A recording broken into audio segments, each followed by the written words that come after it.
Hello, everyone, and welcome to this week's Fight Night Rising. We are on a new patch today, a lot of exciting action. But first of all, this Fight Night, of course, is brought to you by JukedGG. Make sure to type in that command !rising in the chat to catch all this competition in one location. Head on over there too. And of course, alongside me, once again, straight out of the galaxies themselves, we got Boopasaurus. How you doing tonight? I'm doing good, man. I'm all themed out and ready to go. I don't know how I can be dressed like this and not have an absolutely grand time with y'all tonight. It's gonna be super fun. True, true. You are definitely looking the part, that is for Hell sure. yeah. And speaking of the competition, we got a lot of really strong competitors here tonight for you. Head on over to the score screen here. We got the returning champion, Gunmay. He's had a hell of a week and looking to run Mhm. it back here again, perhaps for Fight Night. He is, of course, part of the Bane cast, so wouldn't expect to see anything less from him. Got Solus, Mismatchedsocks, Dan, Higao, Quad, thatsPRIMAL, and finaldf rounding out our lobby. A lot of strong players here tonight. Excited to see some of this action. Yeah, we got tons of strong players. We've got redemption arcs. We've got revenge Mm-hmm. opportunities. We've got Harvard grads as well here True. today. And so they're all fighting for something very special, right, Khroen? Yeah, that they are. Something very special like that prize pool. We got $100 for that first place, second place 50, third and fourth are 25, and of course, as always, our top 3 will be invited back for next week's competition. So we got these every week, but this week in particular, new mid-set patch. I mean, I have a lot of Really? fun playing on this for the past couple of days, but it is very new. It is very fresh. What have your been first impressions on this patch? I've liked it so far. Anytime it's like taking like those Listerine power strips, right? It's just a breath of fresh air coming right out of your mouth. And what's going to be really interesting for me today as we get into these lobbies is how many people are going to try to play things that are old or some of these older archetypes and some that Hmm. are maybe having the ability to innovate a little bit during this particular lobby. As I believe this is the first competitive lobbies that we'll have onto this patch so far. Yeah. So I'm really excited to hopefully not see any protector A souls because I'm sure we will. I'm sure they'll probably be first or second in the lobby. But outside of that, I think there's a lot of variability. I think there's a lot of flexibility in comps, and I think we potentially could be seeing a lot of that variation today.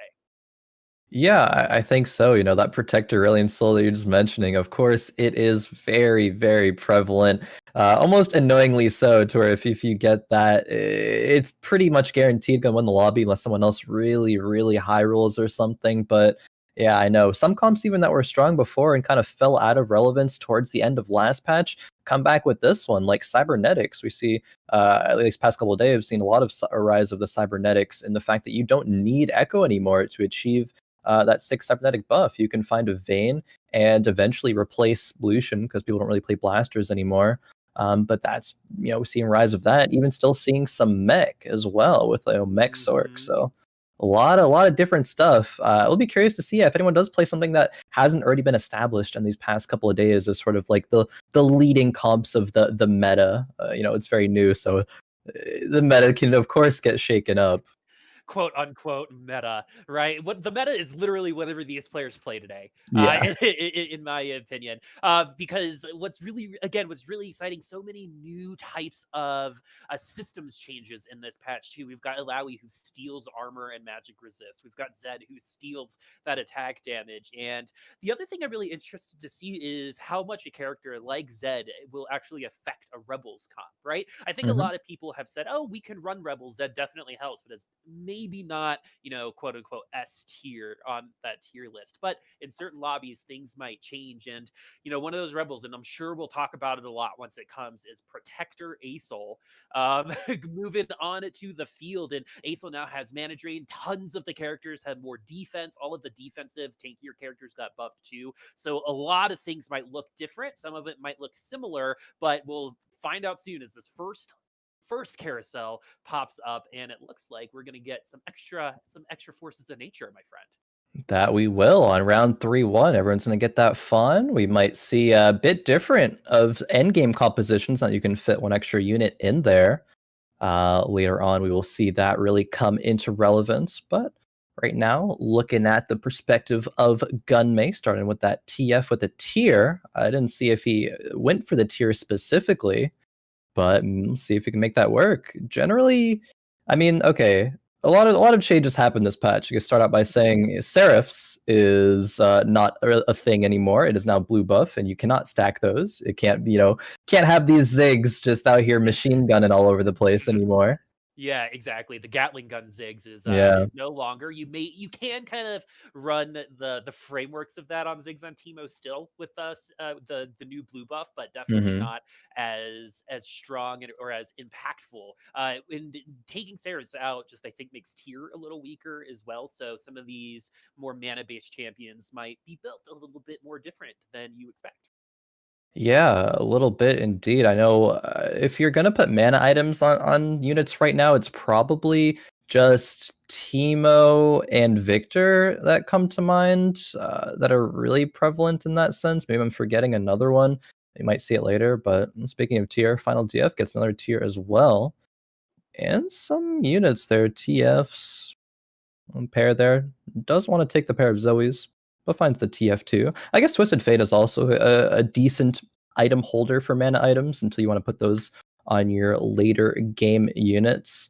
But I see a couple of sorcerers here. I wonder if Final DF will keep on the route of sorcerers or try to go into something else. Of course, it just depends on what he finds. But Mhm. curious to see how many players will prioritize that Sorc playstyle or that Cybernetic playstyle, the AD and AP. Yeah, it's definitely a lot stronger than it was before because I don't know how many of you all are watching, but Star Guardians were bugged almost for the entire set. Hmm. So a lot, basically, they were only giving half the mana that they were supposed to get for that Star Guardian trait. And so now that all that's fixed, they were already getting a little bit stronger. And now as we move on through this patch as well, Sorcerers overall getting a little bit stronger, especially with Janna and that Paragon converting their auto attacks into true damage. Definitely seeing a lot of Sorcerer Yeah. Mech too. So there are not just, it used to just be like if you're going to run some sorcerers, you're running Star Guardians. Right now, there seems to be a little bit more mix and match when it comes to sorcerers, just in general. And I think the one that we're seeing a lot of is that Mech sorcerer. What about you? What's your take on the whole sorcerer slash mage change up for this set? Well, first of all, talking about the Janna, that Star Guardian, of course, she's paired a lot of the time with those Star Guardian sorcerers. I have some more thoughts on Janna. I'll probably get into later, but she is probably not a healthy unit for the game. In terms of sorcerers, however, I think I do like a lot of the mech sorcerer build that I've seen a little bit of in the past couple of days on ladder. It's very, very strong once it gets to level 9 fully capped. So you get that gangplank in there, gives you demolitionist. Your mech is super tanky initially. Of course, once it breaks, the mech units will pop out at half health, and you don't really want to prioritize mech items anymore. You can prioritize, items for your gangplank, or even they could fit on a Riven as well. We've seen a little bit of that. It's kind of the poor man's version if you're not able to roll the gangplank. But then you can hold or place items onto that Xerath and that Victor instead. Victor, a very strong sorcerer right now. So kind of be looking at that as the forefront of sorcerers. Excited to see how the meta almost evolves throughout these four lobbies, right? Maybe someone's coming in with some really crazy ideas about sorcerers. We're seeing Final on the other side, having a couple sorcerers himself, and maybe after you come into the lobby, it just doesn't work as well as you want it to. The other thing that I'm actually a little intrigued of is we actually haven't seen anyone pick up any of the Battlecast champions just yet. As we do see Alawi get picked up from a Yeah. Battlecast, something that Mort said himself is an early and mid game type of synergy. Is this something that you've had some experience running as we see some Kog'Maw here? Also, some Space Pirates still from thatsPRIMAL. I love seeing that. He's going to be making that money. But what about these Battlecasts? What's your initial impression? Yeah, initial impression of Battlecast is, kind of it resembles the thoughts of Mortdog. They're really good early and mid game, especially if you're able to find a Kog'Maw to hold some Jinx items. Giant Slayers, red buffs, red buff really, really good because it gets that Battlecast tick off of getting 10 instances of damage very, very quickly. But it does fall off a lot once I get to the end game. I know there's a couple of times this past couple of days I held Jinx items with the Kog'Maw, never found a Jinx. I was like, okay, sure, I'll just run 4 Battlecasts into the end game. And it was like, okay, it got me top 4, but there's no way it's going to be winning lobbies or anything of the sort. Like, maybe if you super high roll and get 6 Battlecasts and have a lot of items and like a tier 3 Kog'Maw or Victor, but yeah, it's pretty much just that. It's an early mid game kind of thing, and you want to pivot out of it. It gets a bit later. You know, it's just one of those things, right? If you get 6 in there, that's cool to try, but I think you're losing so much value by trying to push for a 6 battle cast when how much more value are you getting out of it in the end? And I think I got baited into the Kog'Maw as well just a little earlier today. It's like I want him to work so bad. I love Kog'Maw. I'm an 80 carry player in regular League of Legends, and you know, putting all those items, it just really fell hard. I ended up getting 3rd in that lobby, so definitely fell off. I won 8 in a row and then lost 8 in a row or something like that. And so definitely rings true. So, you know, that's the other thing that I'm really interested about is I think there are a lot more areas where players can be a little bit more independent in how they identify where to transition and how to potentially form their late game comps. Again, I'm still a little intrigued that we haven't seen like any Battlecast so far here in the early game, and we're seeing a little bit more familiar stuff here from Solus as we get some Vanguard Chronos. The other thing we must mention is the addition of 2 more snipers. We see Kate holding on to some items here. Are we ever going to see that 4 sniper comp, or are we just holding items here for the Kate? We may see 4 sniper comp. I don't think this is very indicative of a commitment to that by any means, but I had dismissed 4 snipers as being not very good on PBE. But actually with the relevance of just how strong Teemo actually is, and the what an awful sentence you just said. I know. I hate it. I hate it personally. I don't like the fact that Teemo is good because he's just really annoying. Like, have you ever seen in the past couple days interaction between like Teemo and an Irelia or Riven? He just slows them so they can't actually play the game. Like, it's not that his damage is overwhelming. He just like CCs them so much. Anyway, the fantasy there. Yeah, you run 3 Astros, 4 Vanguards, couple snipers in the back line, but as long as your front line is good enough, and a Gnar, especially a very good Astro unit, all the Astro units besides Bard, but Bard's another story, are very, very strong. As we see a Bard here on Primal's bench. Bard is hard too. Well, let's talk about it because we get a little bit of everything here with thatsPRIMAL and his board. So we see Bard for the first time, 3 cost unit, takes forever to actually develop those meeps. How much value do you need out of the Bard to make them worth it? Because you're also taking away an ultimate ability, right? Most times when other people get to their ultimate, even a Caitlyn, right, where she stands still for what feels like an eternity before she actually ults, you get some value out of that ultimate. Bard, the value somewhere else. It's not on the board. It's about that experience. How do you feel about it so far? Okay, so how I feel about Bard in a nutshell is basically if you ever find him past Krugs or Terror Bursters, as they're called, it's probably not worth it unless you really need 4 Mystic or 2 Mystic or something like that. He doesn't do anything as a unit besides help you ramp up in the early game. And helping you ramp up in the early game is cool and fine and everything, but expect to lose. Expect a lose streak, sacrifice some HP in favor of getting higher levels faster, and then transitioning out of him later on. He's just not a unit in the later stages of the game, and it's only good if you happen to high roll him early. And in those cases, sometimes he can be very, very good, even a little bit too strong. If you're able to get a Shojin and like a very tanky, like, I don't know, 4 Vanguard or 4 Brawler frontline, and no one on the enemy team can deal with your Bard, all of a sudden in one fight you can get like 8 meeps and 8 XP, and that's huge in the early game. I believe there was one game I was level 7 at 3-1 with like, I don't think I had any gold left, but I ended up like winning that game just because of how like insane that start was. I even was winning with the Bard too, so I didn't have to sacrifice HP because I just had so many more units than everybody else. Bard's very, very niche unit, can work out a lot, but isn't really relevant in the late game. Is this a point where you might put in a Bard? You got your Fawn, right? You're at 3-1. You got an extra unit, and maybe if you're not completing any other synergies, right? Is this where you might put in a Bard, or would you have wanted to put in Bard already? It probably would have wanted to put in Bard already. If there's a world where literally whatever unit you put in like won't actually change the outcome of the fight, and there happens to be one in your shop, you're not losing econ for it, then sure, play the Bard. That's a But lot of checks, man. outside of that scenario, I don't think it's worth it. Or you need Mystics, but at this point in the game, no one's really like needing Mystics right now. It's Yeah. basically a later on in the game sort of thing. But looking at Gunmay's board right now in this fight, he's at 100 HP, and it looks like he's going to remain at 100 HP because he is so strong right now. These early Cybernetics, Slam the Redemption on the Vi, has Lucian to output a little bit of damage with that Ezreal as well. Gunmay's in such a good spot here. We haven't really talked that much about Gunmay and just like the sort of redemption arc that he's on. So I want to take a bit of time to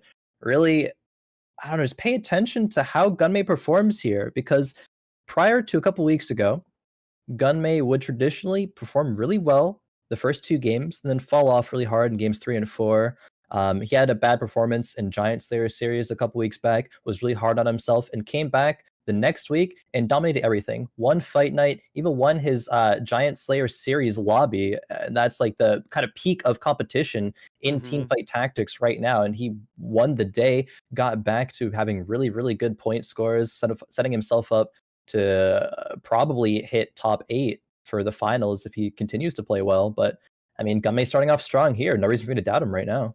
Oh, definitely, and I think you're also you got an opportunity to confirm what you were saying about Bar too, who got pulled by that Blitzcrank and didn't even give any meeps, right? So that's negative value at that point in time, right? You're spending 3 gold on the unit who's supposed to like make it up with gold per experience, and when you're wasting an entire round without getting a meep, that is actually pretty brutal in terms of investment. So as we look over at Mismatchedsocks, our theory crafter extraordinaire, we actually get to see some battle cast here. We've got the Nocturne, very, very different than old Blunder Nocturne, so don't worry, everybody. And it seems like a lot of these players are starting to kind of do more of a Blender type of situation rather than getting to those 4 Vanguards or something else. It's like, all right, let's get a spattering of a bunch of different stuff. Is this an opening that is more providing him an opportunity to be a little bit more flexible later that we're seeing from Mismatchedsocks? Looking at his items currently, I would say he's setting himself up to go Jinx later. I think Jinx is a unit that can use RFC very well, but he also could just keep playing this Zed in reroll. I know reroll compositions aren't very popular right now at all, but if you're going to go one of them, it could be the Rebels to reroll for your Z3 Yasuo 3. I haven't seen too much of it, but that's really the only other thing that I could think if it's not just carrying Jinx items. All right, and I like the rapid fire cannon on the Zed. Remember, the Zed is all about stealing attack damage. So whoever he's attacking in the back line is going to be putting out a little less damage over time. And that's a pretty big deal in terms of maybe taking a carry out of the equation for just long enough for your carry to overcome. That's definitely something we're going to be looking out for a little bit later as we get some items here on this carousel. Got some forecasts. Let's talk about Cybernetics as I see this, Irelia. You were talking about it earlier today that the Cybernetics is a comp that's gotten a lot stronger because you don't need Echo anymore because of the Vayne. That 3-cost Vayne seems to slot in so perfectly. And what does Cybernetics feel like now? Or does it just not have as many weaknesses as it used to because you're not lucking into an Echo? You can be a little bit more intentional with it. Definitely. I think you nailed the point on the head right there. It doesn't have that many weaknesses. I was looking at a bunch of players' match histories the past few days trying to see what's having success, and I ran across a player. I don't know if they peaked rank 1, but they at least peaked rank 2. Their name was Badlands, and they played pretty much all Cybernetics. Now, and I was looking throughout the match history, and I was seeing a lot of Vayne carry with making sure you run snipers, not dedicating items to the Irelia, because Vayne, as soon as you find her, even at tier 1, can be a very good early to mid-game carry, and usually before, you would need that Lucian to be a very strong early to mid-game carry with good items, and rolling a tier 2 of him. But now you can do it with either the Lucian as the item carrier or the Vayne. More options there, and as soon as you hit the Irelia, you can even hit it as quickly as on level 5. You could even set yourself up for a 6 Cybernetics. And if you have decent items at that point, maybe you want to spread a couple around, then you can have that 6 cyber buff already. You don't need to fast 8 and try to high roll the Echo. That weakness isn't there anymore either. So it scales really well into the late game once you are able to find your Echo 2 and solid items on him, because you're probably going to be win streaking throughout the early mid game. And I mean, that's just kind of what it is. A lot of less weaknesses, very, very strong. Well, and that's like exactly what you want to hear. I know Rissa loves playing Cybers, has been for a really, really long time. And I know that's music to her ears, but the reason why I bring it up is more so that like in this new patch, I think some other synergies got a little bit of that bottom end, right? Outside of Rebels and I think snipers and what we're talking about in Cybernetics, they got kind of just buffs, right? With Protector Asol, that's a pretty good unit. Here too, you get the ability to maybe go into snipers with Cybernetics, and I just think when you add flexibility to a comp like Cybernetics, which I thought was pretty hard to drive before, you're opening up the skill floor a little bit, but also allowing high-tiered skill players to do what they can with Vayne, and then potentially move over to the Echo. But is the Echo even necessary anymore at this point? Because you were saying Vayne is such a good carry. Yeah, I mean, I think the Echo is very necessary in the late game, but just the Vayne helps you get there a lot easier. That you don't need to roll down and just rely on. If you hit an Echo, all right, I'm saved. But if you don't, then you're kind of screwed. But Vayne helps bridge that gap a little bit easier. But speaking of 4 snipers mentioned earlier, Hygao, 4 snipers on this board right now. Teemo and Jin are being itemized. Another spat here, which, I mean, if players see that spat, they're thinking protectors, but Hygao maybe restraining himself. Yeah, you can't unfortunately use your spat on a force of nature for like a super force of nature. That would be crazy. But yeah, we're seeing our first little bit of Teemo, and the thing about Teemo is he is a sniper. He's going to be doing a little damage on his auto attacks. Most of his damage is coming from his shrooms. Most people are building him AP at this point in time, and he does a lot of damage, my friends. You put a Rabadons on him, it's absolutely over for everyone in the corner if they run over his shrooms. And you were saying, we were talking about how good Cybernetics are. What a great counter to that than Teemo. Wow. Yeah, definitely. Teemo very, very good against Cybernetics, especially the Irelia. That is for sure. I was just a little bit distracted by Hygao going level 8 on 4-1 very quickly and rolling an Aurelian Soul and has a spatula. Picked up the Aurelian Soul. I wonder if that's indicative of, I mean, it keeps hovering over the unit. I wonder if that's a sell or a keep, though. Can you transition from 4 Sniper, 3 Astro into just full Protectors? Well, I guess we're going to find out because right now the 4 Sniper, 3 Astro not doing very well himself. Unfortunately, it's Gunmay on the other side, and he's going to be taken down. And he was on a little bit of a win streak, and that helped him get to level 8. And now it's all about finding the right item for that Asol. And maybe at this point, Asol just so good, you see him, you pick him up. Yeah, picked up a Xin Zhao there. I mean, this could be indicative of a bit of a transition here. Not pretty much no gold. Okay, rolled past a Nico, so I actually don't think that this is going to be the case. Probably just play the Xin Zhao for the Celestial buff right now. The problem here with Hygao is that there's mostly just tier 1 units here. This frontline is not good enough. Comparably to Solus's frontline here, tier 2 Leona, Shen, even tier 1 Vi, but the frontline here is tier 1 Gnar, Wukong, Nautilus, and Xin Zhao. Nothing is upgraded there. The front's going to fall over, and the snipers are just going to get gone on, as we see here, just so quickly. Yeah, and so the Irelia, even with just that IE, is able to one-shot all of them because you delete the front line. What is just open for the taking? It's that back line. And when your snipers are all level 1, the Irelia, no matter really what item she has, will rip through you. There's just not enough HP, but at least we've got that Vayne 2 with some really, really good items on her. The IE with the Giant Slayer. Not really seeing a ton of super tanky comps just yet, but the other thing that's really interesting to note here is how many level 1 units we're seeing still, because they did change the sell back options for a lot of these units, and we can talk about that a little bit later. But I'm definitely noticing a lot of people going with synergies and kind of like the the 2-2-2-6 like we're seeing with the sniper cybernetic here. Is that indicative of this new patch of just exploring, putting in the synergies that we need, or is that just something that is how the game is going to be played from here on out? Are just these one cost units stronger now? I think it's just sort of indicative of what people want for their synergies. I know with Cybernetics, yeah, it's gonna be worth it to run a few 1-star units if it buffs up, things like the Vayne there and the breakdance and showing off her skills there. She's gonna be slapping with 6 cybernetic buff. The front line's there enough. Yeah, she's gonna get a little bit dizzy. She's got to be careful. Make sure you're looking at the right spot. Anyway, go ahead, Khroen. Yeah, no, I mean the front line's good enough there. Those that Mord 2, Leona 2, throwing in those tier 1 units to buff up. I mean, even Irelia with just the infiltrator spat is going to be pretty strong with the Cybernetics giving her all that HP and extra attack damage as well. I mean, Primal is sitting in third place right now, and I think he's pretty comfortable here. Even going so far as to grab the Echo from the Carousel. That's going to replace the Lucian, I would assume. Lucian, usually the Cybernetic you replace. And it already just comes with the item, so gonna have that bonus right there. Doesn't need to delegate any extra items. Maybe puts the vest on the Fiora. But we shall let's see. see. He Yeah. is going to get the Jin 2. We're seeing Quad get the Jin 2 this time. Yeah. Also running 4 snipers. Teemo seems to be a pretty contested pick so far.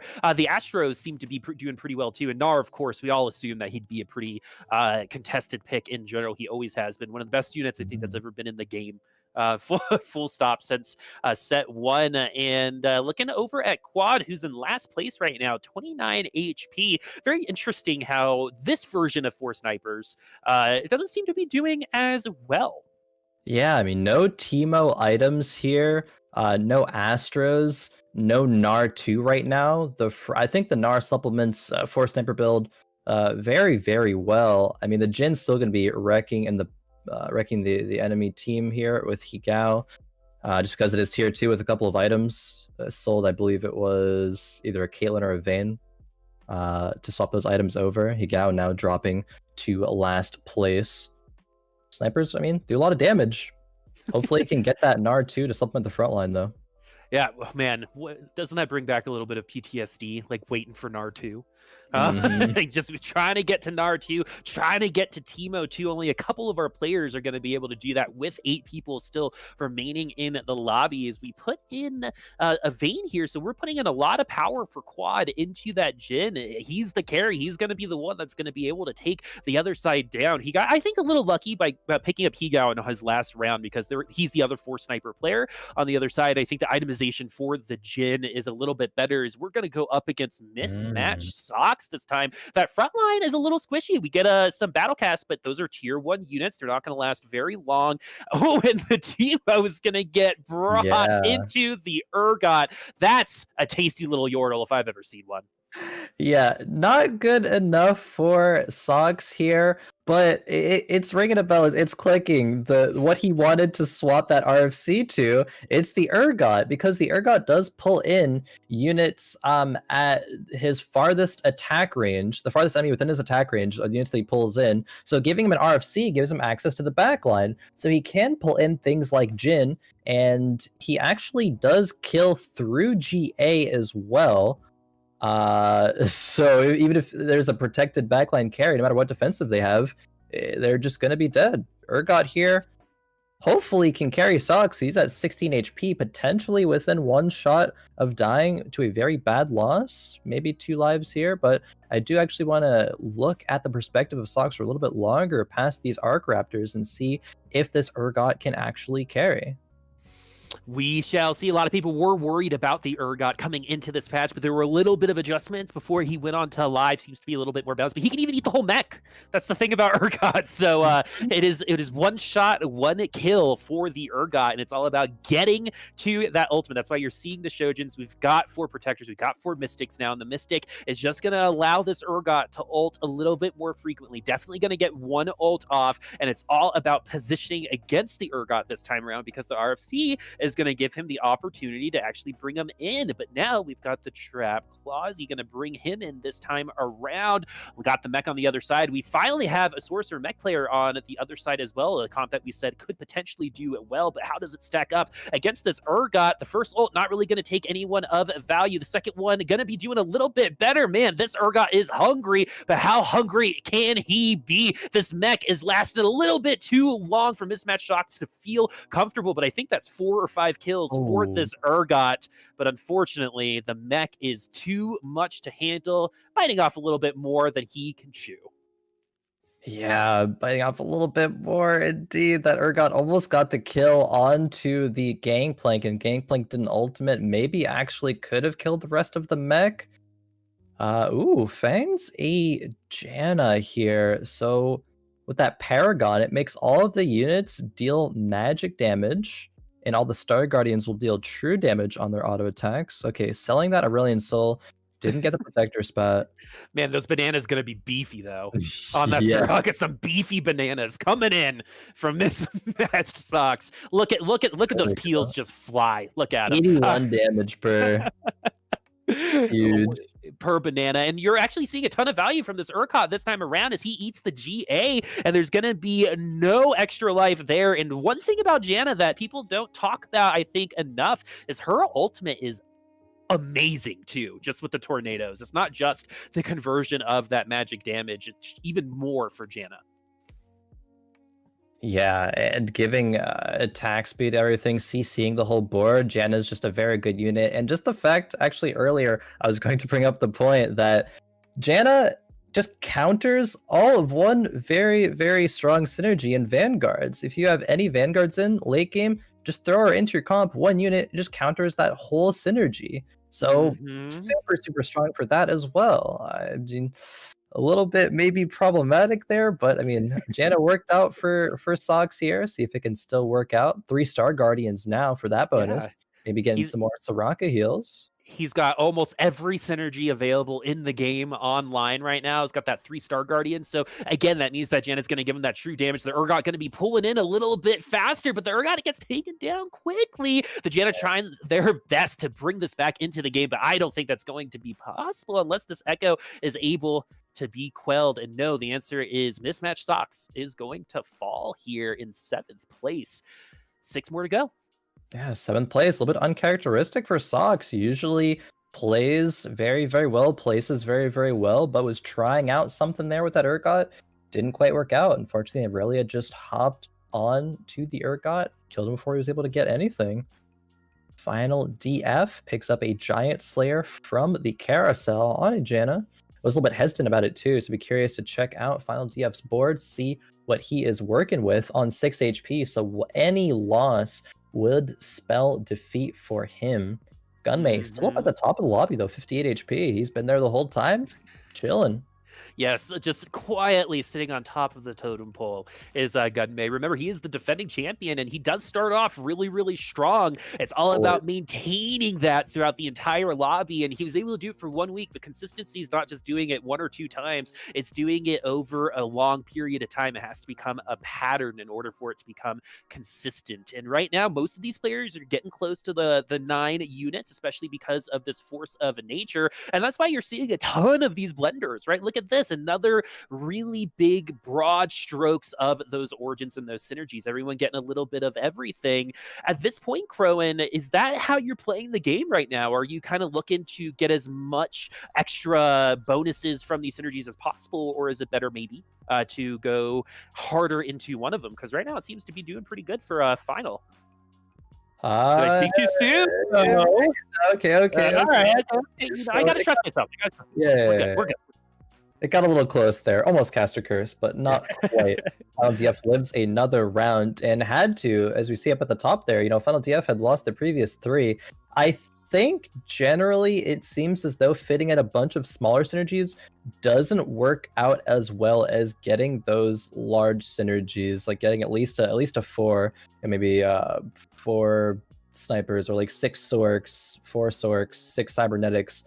4 Protectors, 4 Mystics, things like that are generally the most dominant comps right now. I think there can be a case where maybe snipers or maybe a composition like finaldf has here can work out, but Primal's on a win streak and looking to keep it here. Is it going to be enough, though? The Urgot needs to die before he ults, and it looks like that might actually work out for them, as the Echo also putting in a ton of work. Man, that Janna ultimate so pretty on the eyes. And wow, finaldf seems to be pulling out another victory, but maybe that time I did speak too soon, as he's running away from the damage. He's going to fall, but at least making it entertaining in the end as we move over to thatsPRIMAL, who is sitting now ahead of Gunmay at 48 HP and also on a hot streak. Yeah, Cybernetics. Like if we look at this comp a couple patches ago, be like, okay, this comp's all right. Spreading out your items. It's only Echo 1, Evame at 2 items. Aurelia only with Infiltrator spat. But Primal's on such a long win streak right now. He's win streak for all of stage 5, and I think even was win streaking before that. Once he pops back to his board, we'll see exactly how long that win streak is for. But yeah, 6 win streak. He's going to level to 9 and probably keep it going. Find an Echo too, and this is looking real good for Primal. Able to find a spatula off of that cane as well. Can't do anything with it. No. Yeah, doesn't have any loose items right there. What does he decide to put in right now, though? 11 units. Or 10 units. That force of nature. 2 whole hands worth of units, Khroen. 2 whole hands worth of units and a stacked Echo. But right now, the tier 5 units all still just chilling at level 1. You got to think about the Thresh too. When you have a Thresh on the field, you got to think about who's on your bench. So do you know this? If Thresh pulls in Janna, her effect doesn't change, just her ultimate will go off, right? Yes, I believe so. Just her ultimate will go off. It won't buff anything else because it needed to be already present before. A lot of veins on the bench of Primal, though, and man, his composition is just tearing through this mech and these Sorks. Oh, the GP ultimate at the end there, almost makes it a little bit more competitive. So that's something that he knows he has to look out for a little while later. We're into our top 4 already. We got Gunmay, we've got Solus, we've got thatsPRIMAL at the top. So these 4 already setting themselves up to finish well throughout the lobbies of today. Remember, there's going to be 4 different lobbies today, and at the end of that 4th lobby, we'll have a top 3 that will be invited back to next week's. And right now, I believe 2 out of the 3 in the top 4 right now are returning players, with Gunmay and Solus being those players who are sitting at 3rd and 4th right now. Yeah, Primal actually missed a vein in his last shop and maybe missed out on vein 3 because of that. But we'll see if that makes a difference. Going up against Solus here, the Zephyr and the Aurelia is so good, allowing his Echo to go off before pretty much anything happens to his team. Thresh pulling in so many units, but now Solus's Aurelia tries to get the resets. Is it going to be enough, though? Vayne takes it out, and then the Vayne that was 2 Vaynes on the field, right? Because of the Thresh? Yeah. So that ended up working out for him in the end. Needed a couple extra units. Gets 2 Jannas in their pack. So Gunmay going to get that tier 2 at Janna. What's the upgrade there, Khroen? What is tier 2 going to be given the team versus just that tier 1? It's more of that passive, a little bit better ultimate, but overall, what is that tier 2 Janna really in terms of power level giving them? The largest buff, I think, is going to be that attack speed buff to that Jinx. Well, as soon as the Janna Tornado passes through the Jinx, she's going to be getting even more attack speed, letting her get those resets even faster so she can clean up the team. Going up against Primal here, though, the Zephyr is not placed in time. He tried to Zephyr, I believe, the Leona, so it didn't go off. Yeah, and oh man, those tornadoes going to be causing some disruption in the back line, but everyone in the back line a little safe right now. We've got the Asol though, just tearing them apart, and Vayne doesn't have a mana, but that's not going to keep her alive. As the Asol, along with the rest of Gunmay's squad, going to take down thatsPRIMAL, sitting at 1 HP and a dream. That's 1 more than Solus has right now, as he gets a top 3 spot. Khroen, this is getting down to the nitty gritty. We've got some uncompleted items, so maybe we can see that spat get used. That we saw, I think, Primal pick up a little earlier. But now it's between these top players. thatsPRIMAL sitting at 30. We've got 19 for second and 1 HP and a dream for Gunmay. I want to take a quick look at what Primal did do with that spatula, if anything.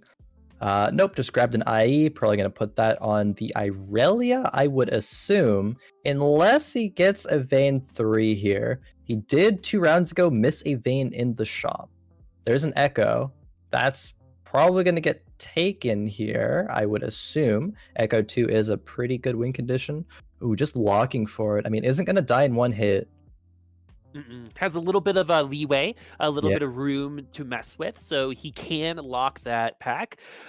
Keeping the Lulus online as well, because in the late game, sometimes the polymorph is the difference between winning and losing. That Victor ultimate doesn't actually do as much the first time around, but the second time around is able to push in that damage. Man, Victor is, I would say, a strong unit, Khroen. Yeah, I would say so as well. Almost actually fell there, but who did fall was Gunmay, netting himself a 3rd place in game number 1. Not too bad of a start to the day. See if he's able to keep up the consistency. But Primal and DuoQ Abuser right now have made it into our top 2. Selling the Vaynes Giving up a bit on, oh yeah, really giving up on that Vayne. I know the shop too. That's not great. There's only one Wukong to pull in on the bench here. Can the Sork Mech gangplank prevail? Ooh.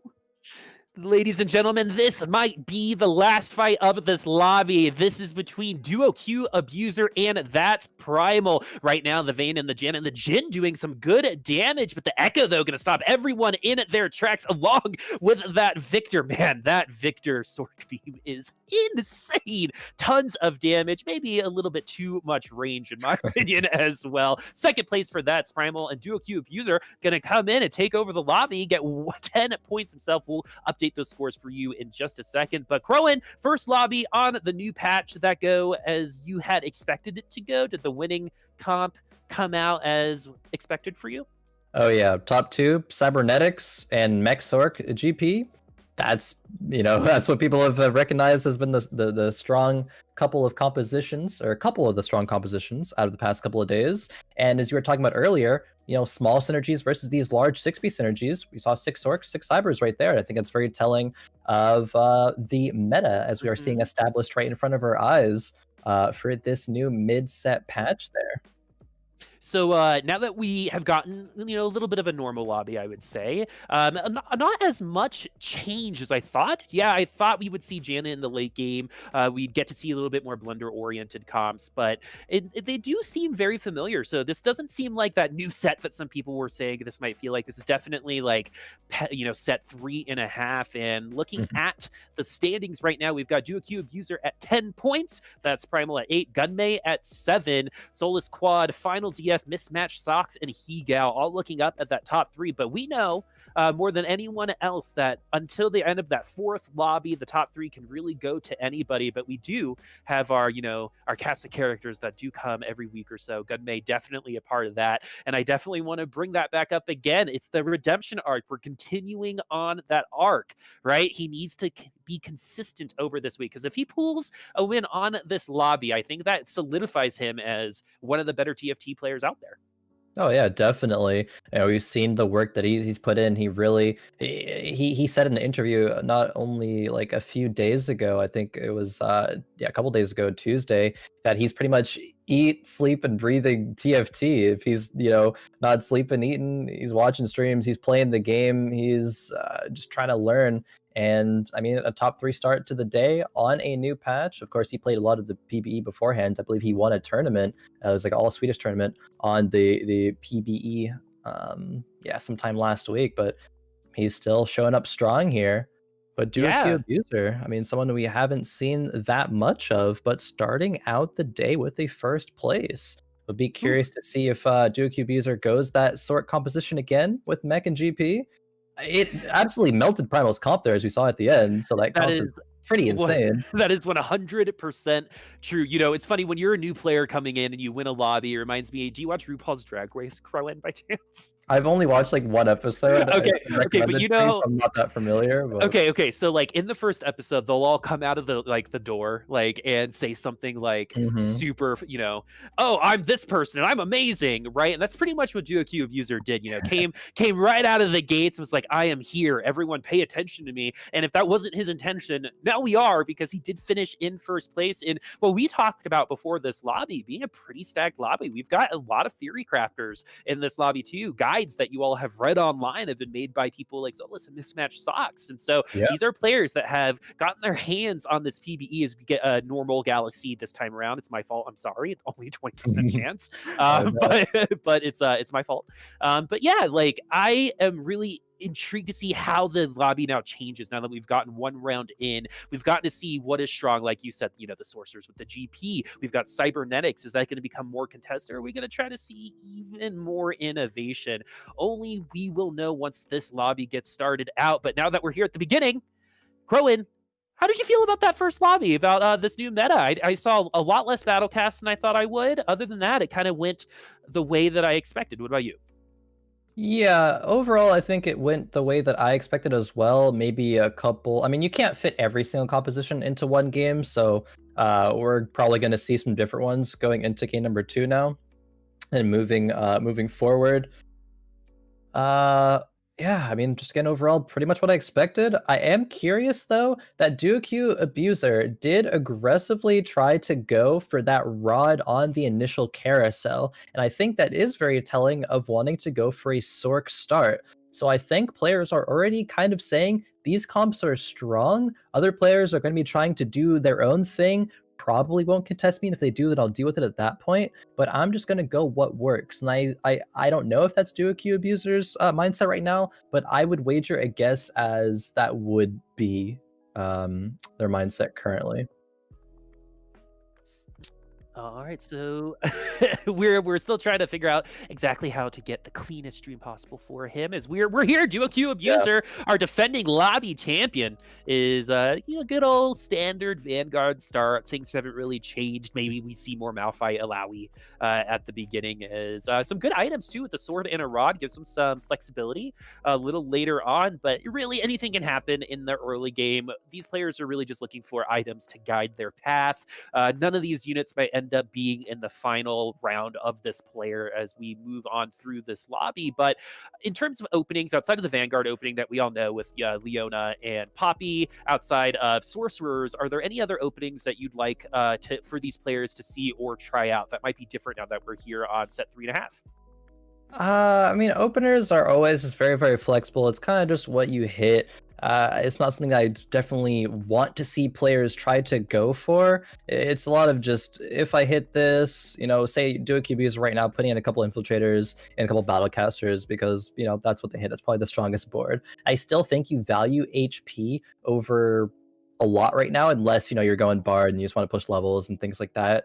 But Mhm. yeah, I guess overall I wanted to see the starts that are just strongest board.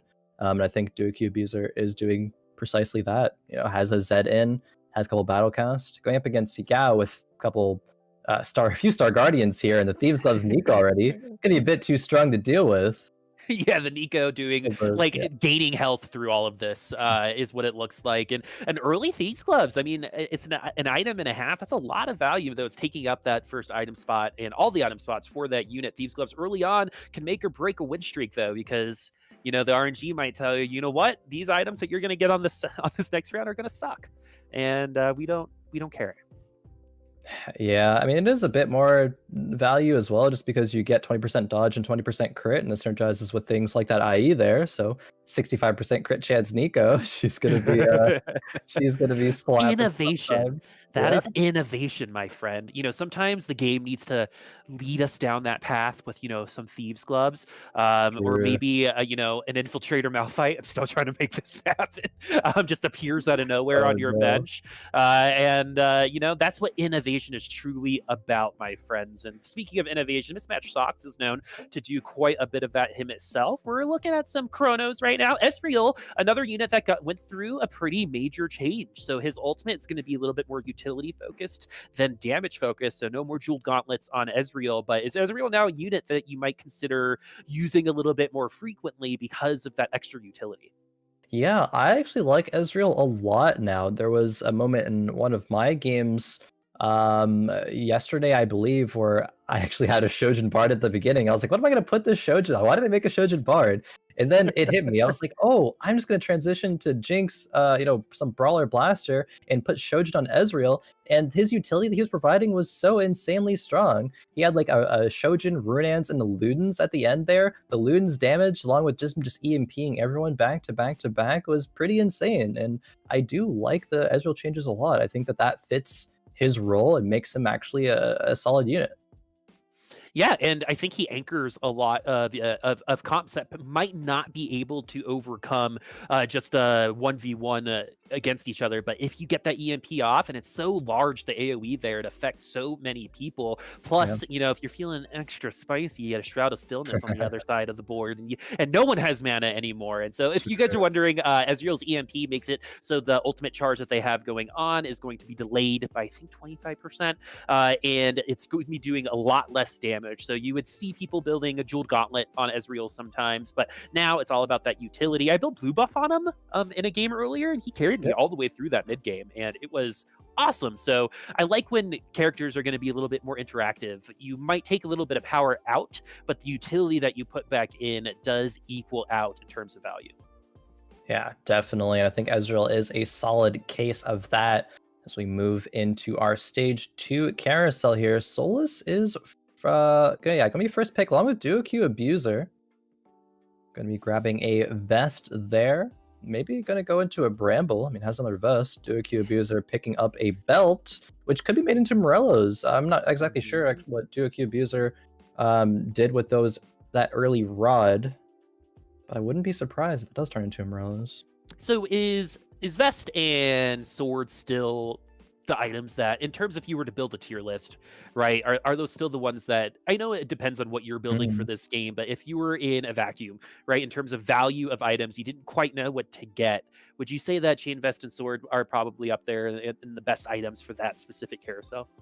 I would say sword, yes. Chain vest, not as much though. I think I would rate top 3 as being sword, belt, or not belt, sword, rod, glove, I would say still. I say that very hesitantly because I'm not quite sure yet. I mean, I think swords, and I think of like, okay, AD comps, and you can go your snipers, you can go your cybernetics, and I think rods, and I think of, oh, 6 Sork Mech GP. It's just gonna kill everything, and those 2 comps were what we saw at the forefront of last game, and I think it's indicative of just the meta in general right now.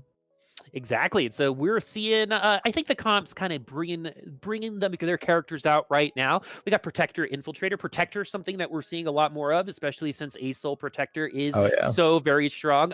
Unfortunately, or maybe fortunately, we didn't see that in at the first lobby. I'm sure we'll see the power of Protector ASOL by some point by the end of tonight. Unless, like we said, it'd be great if there's a gentleman's agreement if that was banned for these lobbies. But again, I'm sure they're playing for money. I would probably play Protector ASOL anyway, even through gentleman's agreement, because I'm an awful person, and I like winning more than I like playing fair. But anyway, as we were looking, don't fault you there. Winning is what these players are here to do. And if I mean playing Protect Aurelian Soul, yeah, they're gonna run Protect Aurelian Soul. They know what they're doing, right? So we also have 2 people at the top, Quad and thatsPRIMAL, 100 HP each, and eventually they will be playing against each other. One of those win streaks will be ending, and the split screen going to be pulling in Mordekaiser. He's going to be eating a lot of damage, and right now it's looking like Quad should be taking another victory here. And looking over at Gunmay, we got blue buff on the TF, holding some items right now. The Caitlyn will fall. A lot of HP lost that round for Gunmay as Quad keeps on keeping on with the 100 HP. Yeah, Gunmay falling to 80. Not the worst before Terra Bursters, but level 4, 20 gold only. Okay, did level to 5 there, which, oh, that's very interesting because that means that Gunmay bought XP before passing leveling to 4, but then didn't after carousel. And usually if you buy XP once, you're gonna buy XP after the stage 2 carousel to get to 5 right then. I wonder why Gunmay did not do that. Maybe just wanted to econ a little bit more, thought that adding the extra unit really wouldn't make the difference, was okay with going on a couple loss streak there. But still a little bit of a weird decision that we don't usually see here. Gunmay does have 4 Vanguards, still at blue buff TF. Wonder where that's gonna go later. I do like blue buff TF. I mean, I think in terms of AoE damage, especially in the early game, can be hard to come by, and where TF is a little bit random based on where his cards go. I think eventually the value does come through, and that blue buff is going to find itself a lot of value. No rod for the Morellos, because Morellos on TF also a very, very good item, but 4 Vanguard should help them through a little bit further on through this early game. That's a ton of extra armor. It's going to be the Sorcerer comps that I haven't really seen a ton of so far that he's going to struggle through, but he's already given a little switcheroo right now, getting his 2 snipers in. Yeah, finding that natural Jin on level 5. Okay, makes a Trap Claw on the Twisted Fate. I was wondering if he was going to commit to Last Whisper Jin, but does not do that. Socks with Shojin tier on the Ziggs, the Morellos. Gonna be just not innovation for now. Yeah, innovation. Yeah, this is what we call innovation, my friends. As the innovation seems to be working now for Mismatchedsocks on the other side. Look at that Ziggs, doesn't take any damage whatsoever. Safe the whole time, Khroen. It's a strong board right now. You look at that and like, oh, that's pretty odd. But this is something that Sox does very well, is utilize strong board in shoving items to effectiveness that not a lot of other players are comfortable or know how to do well. And Sox knows how to do it very well. We look at this board like, that's kind of weird. But then, Demolitionist with that Rumble and that Ziggs, beefy front line with the Blitzcrank now over the Alawi, and that Malphite. Zed just for a little bit of extra damage as well. Like Sox at 90 HP, unfortunately wasn't able to full win streak, but doing pretty well for what he has so far. Has the Nico on the bench as well for something, whatever he wants to find later. Even just throw another Zed in just to buff up that Ziggs with the Rebels just a little bit more. I like why not? A lot. Yeah. Invest, because eventually at the end, you're going to find out if you made a bunch of money or you lost, and you're going to find out anyway. So, this is bad advice, but for me, why not spend your money now? Anyway, we've got Ziggs, who's absolutely pumping out that damage. We don't see machine gun Ziggs as much, or really we can't anymore because no more Seraphs. This is going to be the closest that we see from that, and you're already seeing how much less damage Ziggs is doing, even with the Shojins and a tier. He does have that Morello, so at least he's got that anti-healing, and will be taking down thatsPRIMAL, so no longer out that 100 win streak. But the Ziggs is enough for Mismatchedsocks, and he potentially can keep going into more brawlers. He can maybe even transition over to some other things. Looking at his comp, definitely flexible right now as he takes out the Zed. Where do you see him going now? Definitely seeing some brawlers. We see the demo there with the Rumble. Where are we headed? Ooh, where are we headed? I mean, with Sox, I called it completely wrong last game, so I'm hesitant to say what it's going to be this game as well. Has some Rebels in right now. This could theoretically be a full 6 Rebels game, but you need Jinx items for that one. Honestly, I'm not too sure what direction Sox is going in right now. Going up against Quad. Check out Primal's win streak. Can you take out Quads now as well? It looks like he's going to be very close to is the anti-healing gets pushed through every single member of the Quad's side. And these rounds are not close. Mismatchedsocks demolishing them right now, and now he taking away those win streaks have now taken the fire onto his own portrait. He might find himself a little bit on the hot seat now as he finds himself on the top of that leaderboard as we're coming into our 3-4 carousel. This is where some of the more expensive units start showing up, and this is where maybe you start solidifying your item build paths. They got some good item choices here for this carousel as well. Yeah, DuoQ Abuser grabbing that Jinx tier, not very good for the Jinx, so probably just grabbing it for the item there. I know DuoQ Abuser does like to go Sorks, sitting at the bottom of the lobby currently at 60 HP. Not the lowest, not the worst, but would definitely be curious to see where DuoQ Abuser is at in terms of direction right now. Because as you said, with the item direction, this is where we're going to start solidifying that. So along with the item direction, it's going to be the composition direction as well, especially from here until about right after those infiltrators. And it's going to be blue buff Teemo, I would imagine now, after seeing this board. 4 snipers, a couple of vanguards in the front. Here we go. That Nautilus, I believe, should go in for the Leona, but besides that, I mean, I like this direction. Yeah, some direction. It's so funny too because even just the visual of Teemo makes me upset, right? Like the act of him putting the blue buff on the Teemo, it's like a very specific feeling. It's like the Teemo feeling, right? It's like your shoulders get itchy and your nails start hurting. It's the weirdest thing. And now this Teemo gonna tons of utility with that Morellos, and the blue buff is going to mean there are going to be a ton of shrooms, and you're seeing all that damage. And look how slowly everyone is moving. So slow, in fact, that Caitlyn almost got to ult. But no, it will be the end. That Teemo needs to get upgraded to a tier 2 Teemo soon. Right now, DuoQ Abuser doesn't really have anything going for him because even that front line not very strong.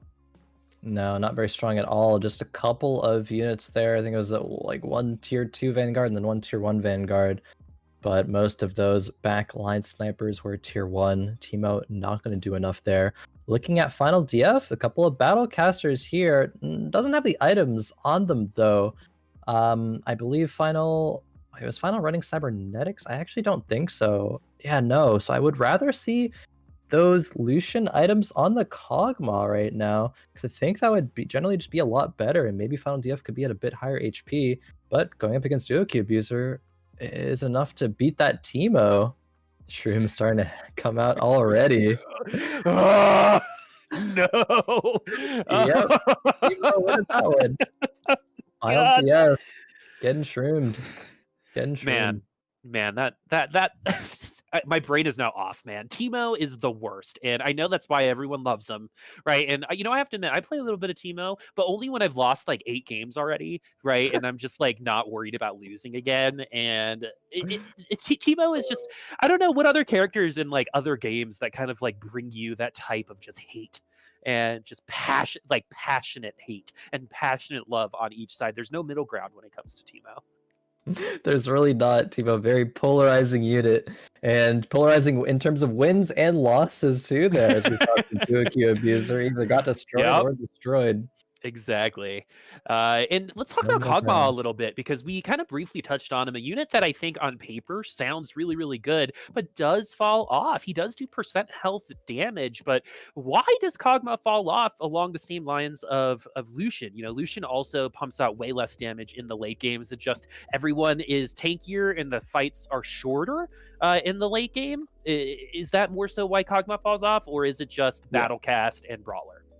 I mean, a bit of both. I think Kog'Maw, the fights are going to be longer in the early game, which gives Kog'Maw more time to generate Battlecaster procs, dealing damage. But when the fights are quicker during the end portions of the game, Kog'Maw just doesn't have the time to really ramp up and generate a lot of damage and healing when he himself gets to be below half HP. But, you know, again, comparing to things like Jinx, as we see right here for Final, I mean, Jinx unfortunately got pulled in right there, but when she resets, she'll just be doing a lot more damage and a lot faster as well, comparatively. Which is why Jinx is going to be the blaster of choice head into the late game. Didn't even matter here, finaldf. Still just being carried by some Darius dunks there and some Jace slams, as those two were highest damage by far. Yeah, Not the fight. Slamma Jamma coming in hot. It's not about just Space Jam anymore. It's a little bit more of a team, it's a little bit more of Yeah. a team effort. We've got Charles Barkley and Michael Jordan on the field. It's not just all about MJ, right? Maybe even a little bit of Bill Murray in there sprinkled about. You never know. But man, can you believe Space Jam is like a 25-year-old movie? That's nuts. Anyway, going back to That's Primal, who is in second place, Mismatchedsocks. Last time we saw him, he was on fire. He still is on fire. That Zig's probably doing a lot of damage and work for him, as we already have 6 Cybernetics for That's Primal, already a 3-game win streak. But looking on the other side, this is where things can get a little bit complicated. This is where that 90 HP is coming through, that EMP from that Ezreal. Actually, really big deal, especially against that Ziggs, but not quite enough just yet. But I may have spoken a little too soon, though. That Ziggs should be able to overcome. It's all about this Lucian being able to burst him down, and the Yasuo helps as well. And that Vayne will be no longer on this world, and no one gonna be on fire anymore other than Mismatchedsocks still on the top of the leaderboard as everyone levels up to level 8. That's Primal still at 7. Look at the side, and it was the 3 people, boom, snap level 8. They're gonna be rolling it down. Primal as well, joining suit, fitting that Chrono and the Blade Masters, and rolls like one time and finds an Echo as well. Man, that's going to be put in. Yeah, it's gonna be over the Vayne. Only having one Vayne, no snipers. Don't really need that. Put the Zephyr on the Echo or the Fiora just to generate those stats. A couple of spats found here for That's Primal though. One went to Infiltrator, just like we saw last game. But I wonder what this other one will turn into. Oh man, Cybernetics is such, you can just Oh, yeah. tell right now, because not all the units are even in that tier 2 area. Not even the stronger units. You still got that tier 1 Shen on the board, but just everyone else just seems a lot stronger. Now we've even got the Echo online this early at 4-4. That's Primal should be feeling quite good about himself as we enter our 4-4 carousel. Like we said before, things are pretty much set now for this carousel. There might be some late transitions. Say you're like, Duokyu Abuser or Solus at the bottom of the leaderboard, and you're like Hail Marying something. Maybe we'll see some transitions, but everyone pretty much set, especially at the top of the lobby. And look at the difference too between second place and everyone else. Our top 2 players in this lobby, way more consistent in terms of winning versus Quad and everyone below. And it's so crazy how someone like Duokyu Abuser can go from winning a lobby pretty, pretty handily to being at the bottom of this one. TFT, remember, it's all about being consistent. You don't have to win every game, but you want to try to be in that top 4. And right now, DQ Abuser having a hard time, but should be a little bit easier now that he's got that level 2 Nara. Oh yeah, level 2 Nara going to be huge there in terms of helping DQ Abuser win. What is this going to make here from DQ Abuser? Is it gonna be Protector Spat with the transition? Probably not. Likely to be either Last Whisper or a Trap Claw, and yeah, it's gonna be a Trap Claw there. Still only tier 1 Teemo and tier 1 Jhin though. That's not going to be a lot of damage. We see Mismatchedsocks here has 6 Rebels and still has that Ziggs being the carry there. The Ziggs has to make it to the corner right now, doing a lot of damage on the right-hand side. Needs to get rid of this Gnar and then focus in on the snipers in the corner. That's that Ashe, that Teemo, that Jhin. And right now, I think that was mostly why Mismatchedsocks lost, is that Ziggs was never able to get aggro onto the snipers in the corner. A little bit too much beef on that Gnar. Yeah, Gnar, super good unit there, saying, Gnar is going to be the key, and it definitely was there. See a couple of tier 2 Gnars upon scouting out the lobby here. I believe Hygao had Mech. Yeah, see some Vanguard snipers there. Hygao with Sorcerer, Mech only on level 7 though, so not even able to play 6 Sorcerers yet. Well, and Ooh. let's this is a really good opportunity to talk about the changes in the mech itself. So the actual mech is, whoa, look at that damage. Jesus. Victor, calm down. They've got families, my friends. 14,000 damage. What was that? Jesus Christ. Anyway, I was gonna talk about the mech, but let's talk about Victor. He was a big reason why DQ Abuser won that lobby last time around. Has already gone through a couple adjustments, has jeweled Gauntlet plus Rabadons plus that GA, so definitely getting at least 2 ults off most likely. Why is this unit so strong? Is it the range of that ult? Is it just that pure damage? That does not seem like that should have happened that way, but Victor, 14k damage. That's probably on the higher end I think I've ever seen a single unit carry that hard. Yeah. Especially at stage 4, I'll be at the end of stage 4, but even still, Victor is a very strong unit in just the way that his ultimate functions, drawing a pretty quickly forming a line, and dealing damage throughout that line is going to deal damage to pretty much the whole entire enemy team usually. Sometimes it'll troll a little bit and miss, or units will move, but if you have that beefy mech as a front line, more times than not, that Victor is just going to be deleting things, especially if you give him items like Death Cap, Jeweled Gauntlet. I think both of those last ultimates crit there, that last fight, which was fairly lucky. But even if it doesn't crit, that's just an insane amount of damage. So yeah, and you're going to do the same thing. He does max health damage, so it's a percent amount of damage that he's always going to be doing. And so basically, if you have a ton of HP, you're going to be taking a lot more damage from that Victor. He's going to make your tanks a lot more squishy. And we saw that live just happen in front of us on that last battle. This time around, we've got some shenanigans, and Hygao this time does not win out on that round. What is the difference there? Why was Victor able to do so much of that?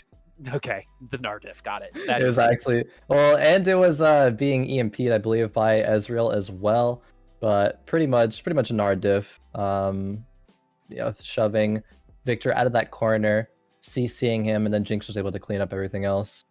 Pretty much just a Nardiff there. Looking at Gunmay, Gunmay's not looking too hot this lobby right now. Only a tier 1 Teemo and tier 1 Jhin. Had an opportunity to get a tier 2 Victor, but actually sold the units before the round. Is he going to lock this Teemo? He doesn't have to if he wins this round, but the way that he's positioning, it doesn't look like he's got a ton of confidence. Ruden's Hurricane on Teemo, not the best item. Should help him get to his ultimate, but the Echo could have been doing a little bit more damage as well. But you're seeing the difference between that red HP and that green HP. The back line for Gunmay's opponent staying a little bit healthier, but this Mordekaiser doing more work than I've seen Mordekaiser do in a very long time. But in the end, Gunmay still loses. Should be able to pick up this Teemo on the next round. Things might change after that. Locked for that Teemo, picks it up. I think if he had Teemo 2 that round, he actually would have won. So maybe a bit of a blunder to not sell like a Wukong in favor of that. But okay, now really, really good decision there to sell the Bard, put in that 3 Astro. Could have argued taking out 4 Vanguard though in favor of 2 Mystic, but this isn't too bad. I do actually want to see Wukong protect that Teemo in the back there. I don't think that Wukong one's going to do too much in the front line. Gunmay running to the back already. I believe we're Ooh, up against that's Zed. Soulless. Oh man, this Oh, Shaco is insane, tearing up the whole back line there.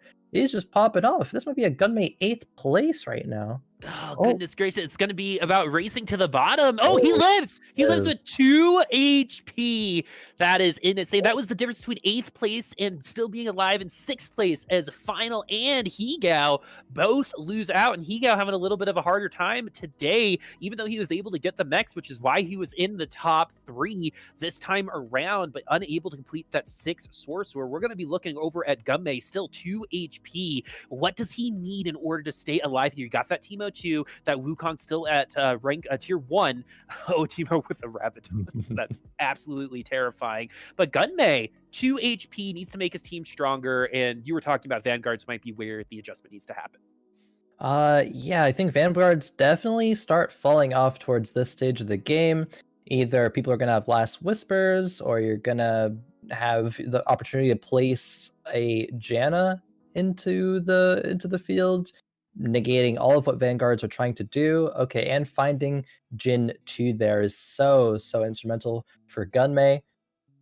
That's going to be strong. I still want to maybe consider changing this position a little bit. I think Gnar won in the end. He's going to get focused down, maybe not get his ultimate off. Teemo going to be susceptible to things like Shaco jumping on it, as we saw that last fight. I think the last fight is exactly what I would have rather seen a change of positioning there. But we see Socks again with this Urgot. Blue buff Shojin and RFC. That Urgot's going to kill Jin immediately, I believe, here, as soon as he gets enough mana to ulti. And there it goes. There it goes. Actually, But he gets interrupted, I think, because of the knockup. It still might not matter here. Actually, it will, because those Teemo shrooms just ripping them apart. Huge knockup. I didn't see exactly what knocked him up. Was it Gnar? I think actually Trapclaw stunned the Urgot, I believe. Okay, so Trapclaw's on the Urgot, so that interaction as GA doesn't matter, but Trapclaw Yeah, sure Trapclaw does. does. Okay, yeah.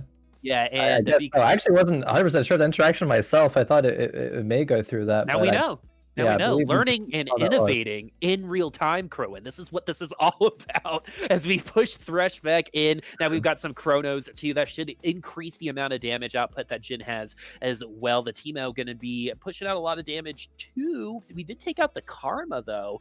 So no Mystics for Gunmay. That shouldn't really matter for this particular team, but oof, the Irelia jumping into the back line already bursted down at that Teemo, and that Teemo was a big reason why Gunmay was able to win that last round. Now it's going to be up to this Jin, who's actually doing a lot of damage right now. They have been able to focus him down in the corner. The Irelia does finally find him, and Gunmay will be getting eliminated here in what looks like 5th place, but that could have been way worse for Gunmay, as Soulless, 1 HP in a dream, a lot of 1 HP in a dreams here in these 2 lobbies, and that's Primal sitting on top, on fire still, with Duo Q Abuser from the bottom. Now we're here, Khroen, in 2nd place.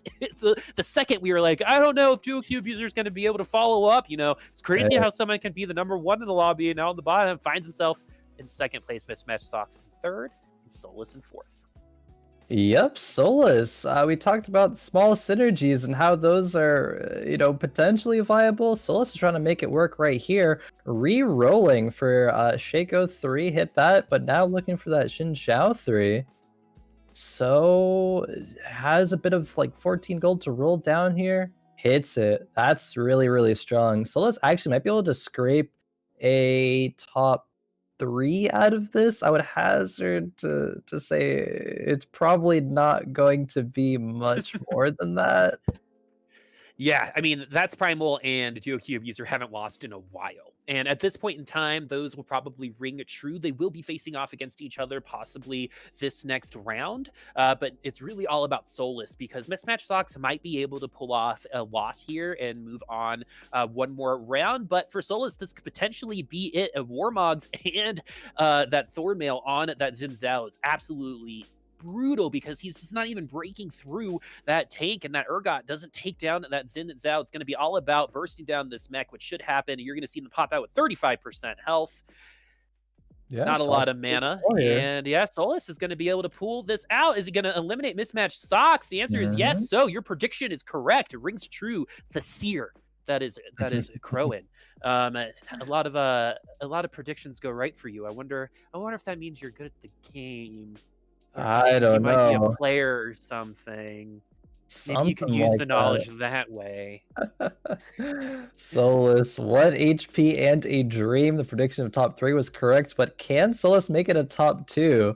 Wasn't so sure about that one. And looking at DuoQ Abuser's comp, I'm actually not sure how those fare against each other. Seeing thatsPRIMAL go against the clone of Solus, though. And see if thatsPRIMAL was able to take this out.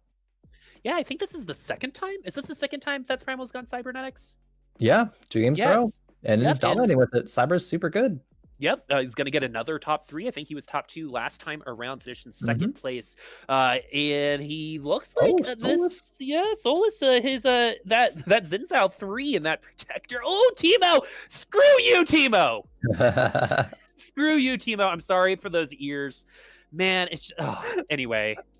DuoQ Abuser actually loses in that we're here in top 2. Top 2. Solus actually beat the snipers there in the Teemo that DuoQ Abuser had.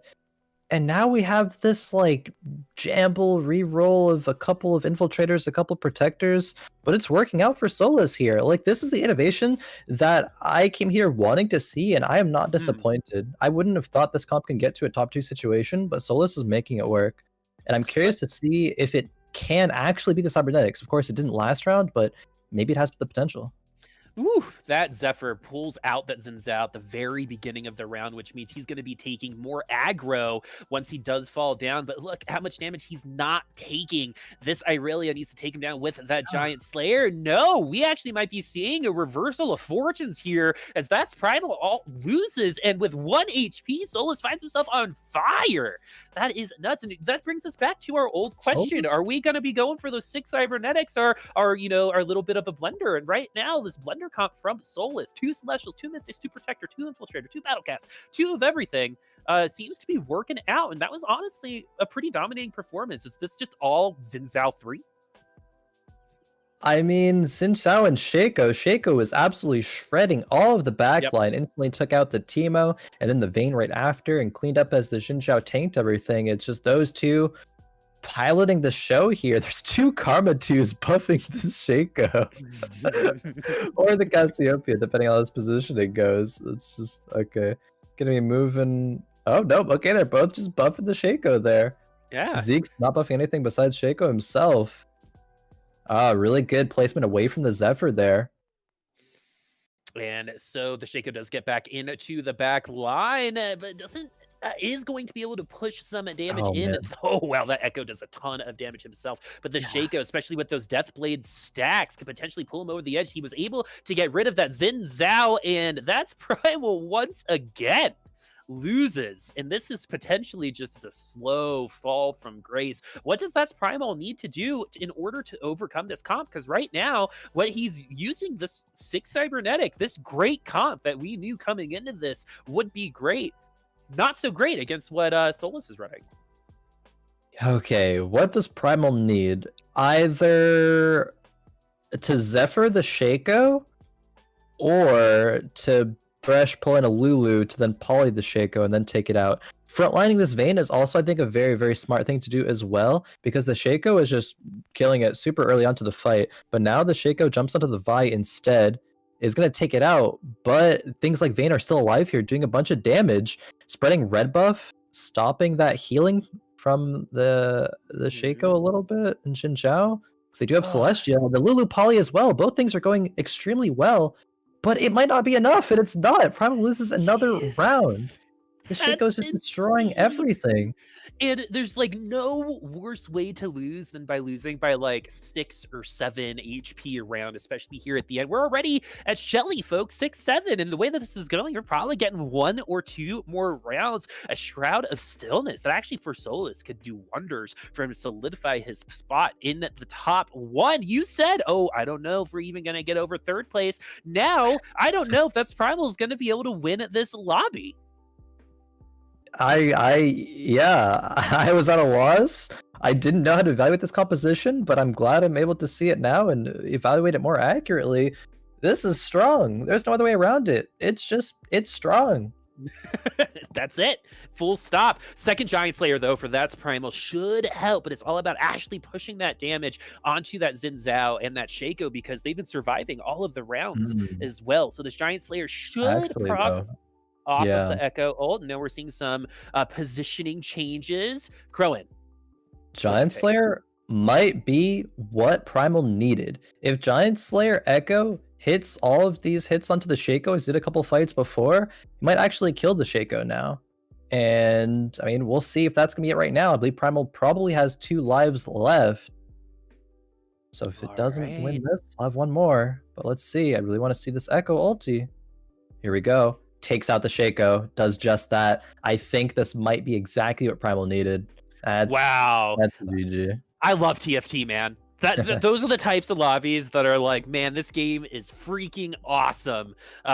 Because it's just those adjustments. Shelly brings up a giantslayer. That giantslayer doesn't happen. We probably have a different winner of that lobby. But thatsPRIMAL wins out that lobby off of the gift of our friend Shelly with that giantslayer. Does take down the Shaco with that Echo ult as well. But man, that blender comp was really, really cool. Why was it working so well? Was it just the tankiness along with the attack damage from the Shaco? Again, all of the tanks in the game did get some extra stats. As we look at the scoreboard to see where everyone is falling, thatsPRIMAL should be feeling pretty good at the top, along with DuoQ Abuser, 18 and 17, Solus at 14, and then Gunmay. Look at this, 4th place right now. Still 2 more lobbies. Really, anyone can go anywhere here. Even Hygao with those 2 last place finishes. I've definitely seen 2 1s and the 2 10s happen with, I think, a good friend of mine. I think Sphinx has done that once or twice in the past. But man, some cool innovation. We got some blender. We know that Cybernetics worked well, but that giantslayer was the key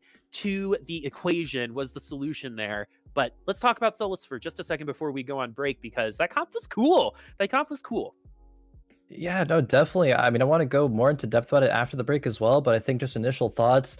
That composition is, it counters a lot of what the Cyber strengths were, just having a bunch of just solid units and solid synergies, but the Shaco's not getting focused. He deceives, resets aggro, is able to kill the Vayne that was triple stacked with offensive items in the back there. The Echo 2, once that was online, it was too powerful for that. But the Protector with the Xin Zhao having Warmogs and proccing those shields on him too, he's just not going to ever get taken down.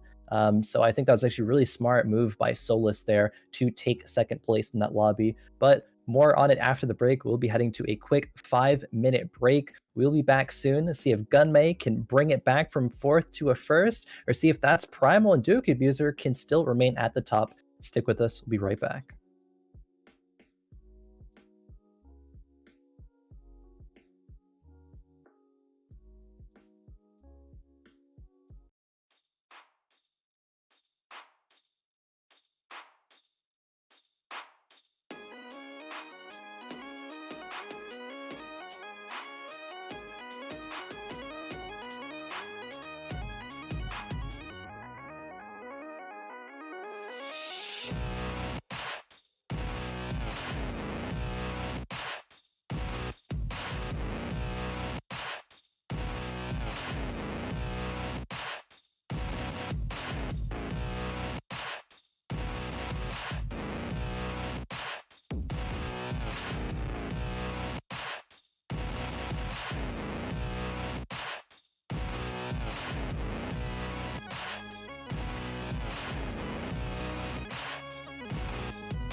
Hello, everyone, and welcome back to this week's Fight Night Rising, brought to you by Juked GG. You can head on over to Juked by typing the exclamation point Rising command in the chat to see all of this action, all these players' streams, all in one nice, neat, concise place. But we are back after a couple of very, very interesting lobbies to start off this new mid-set patch. Boop, how did you make? What did you make of these past couple of games? How did you enjoy them?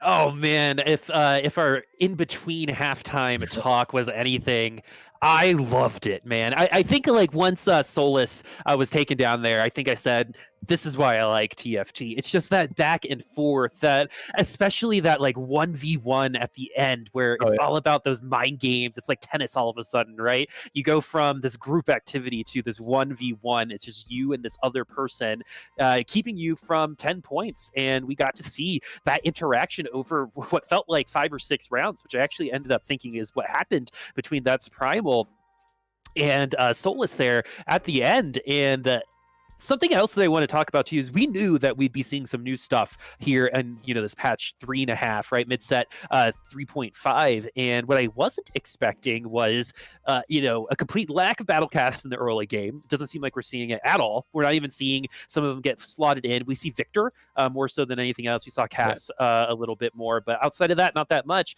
And then second, the return of these blender comps, like these little sprinklings. I said it's like a Cobb salad, right? It's a Cobb salad. There's so many little things that come together and make something beautiful and tasty and nutritious and amazing. And I think that's what we're seeing in a lot of these lobbies. And the lobbies are close, man. Like there's some blowouts last week, and this week the lobby seems to be at each other's throats. It's been good so far.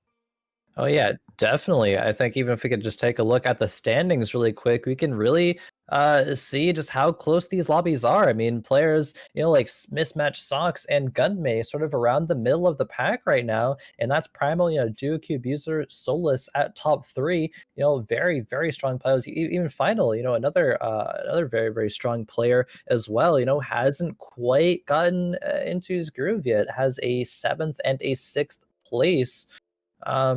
Sox even starting with that 7th place as well. Got a top Yeah. 4 last game, but still has a little bit of ways to go there. I just think, I mean, a couple of thoughts. One, it is one day after patch release. There's been a lot of changes. Before PBE, players were playing live as well.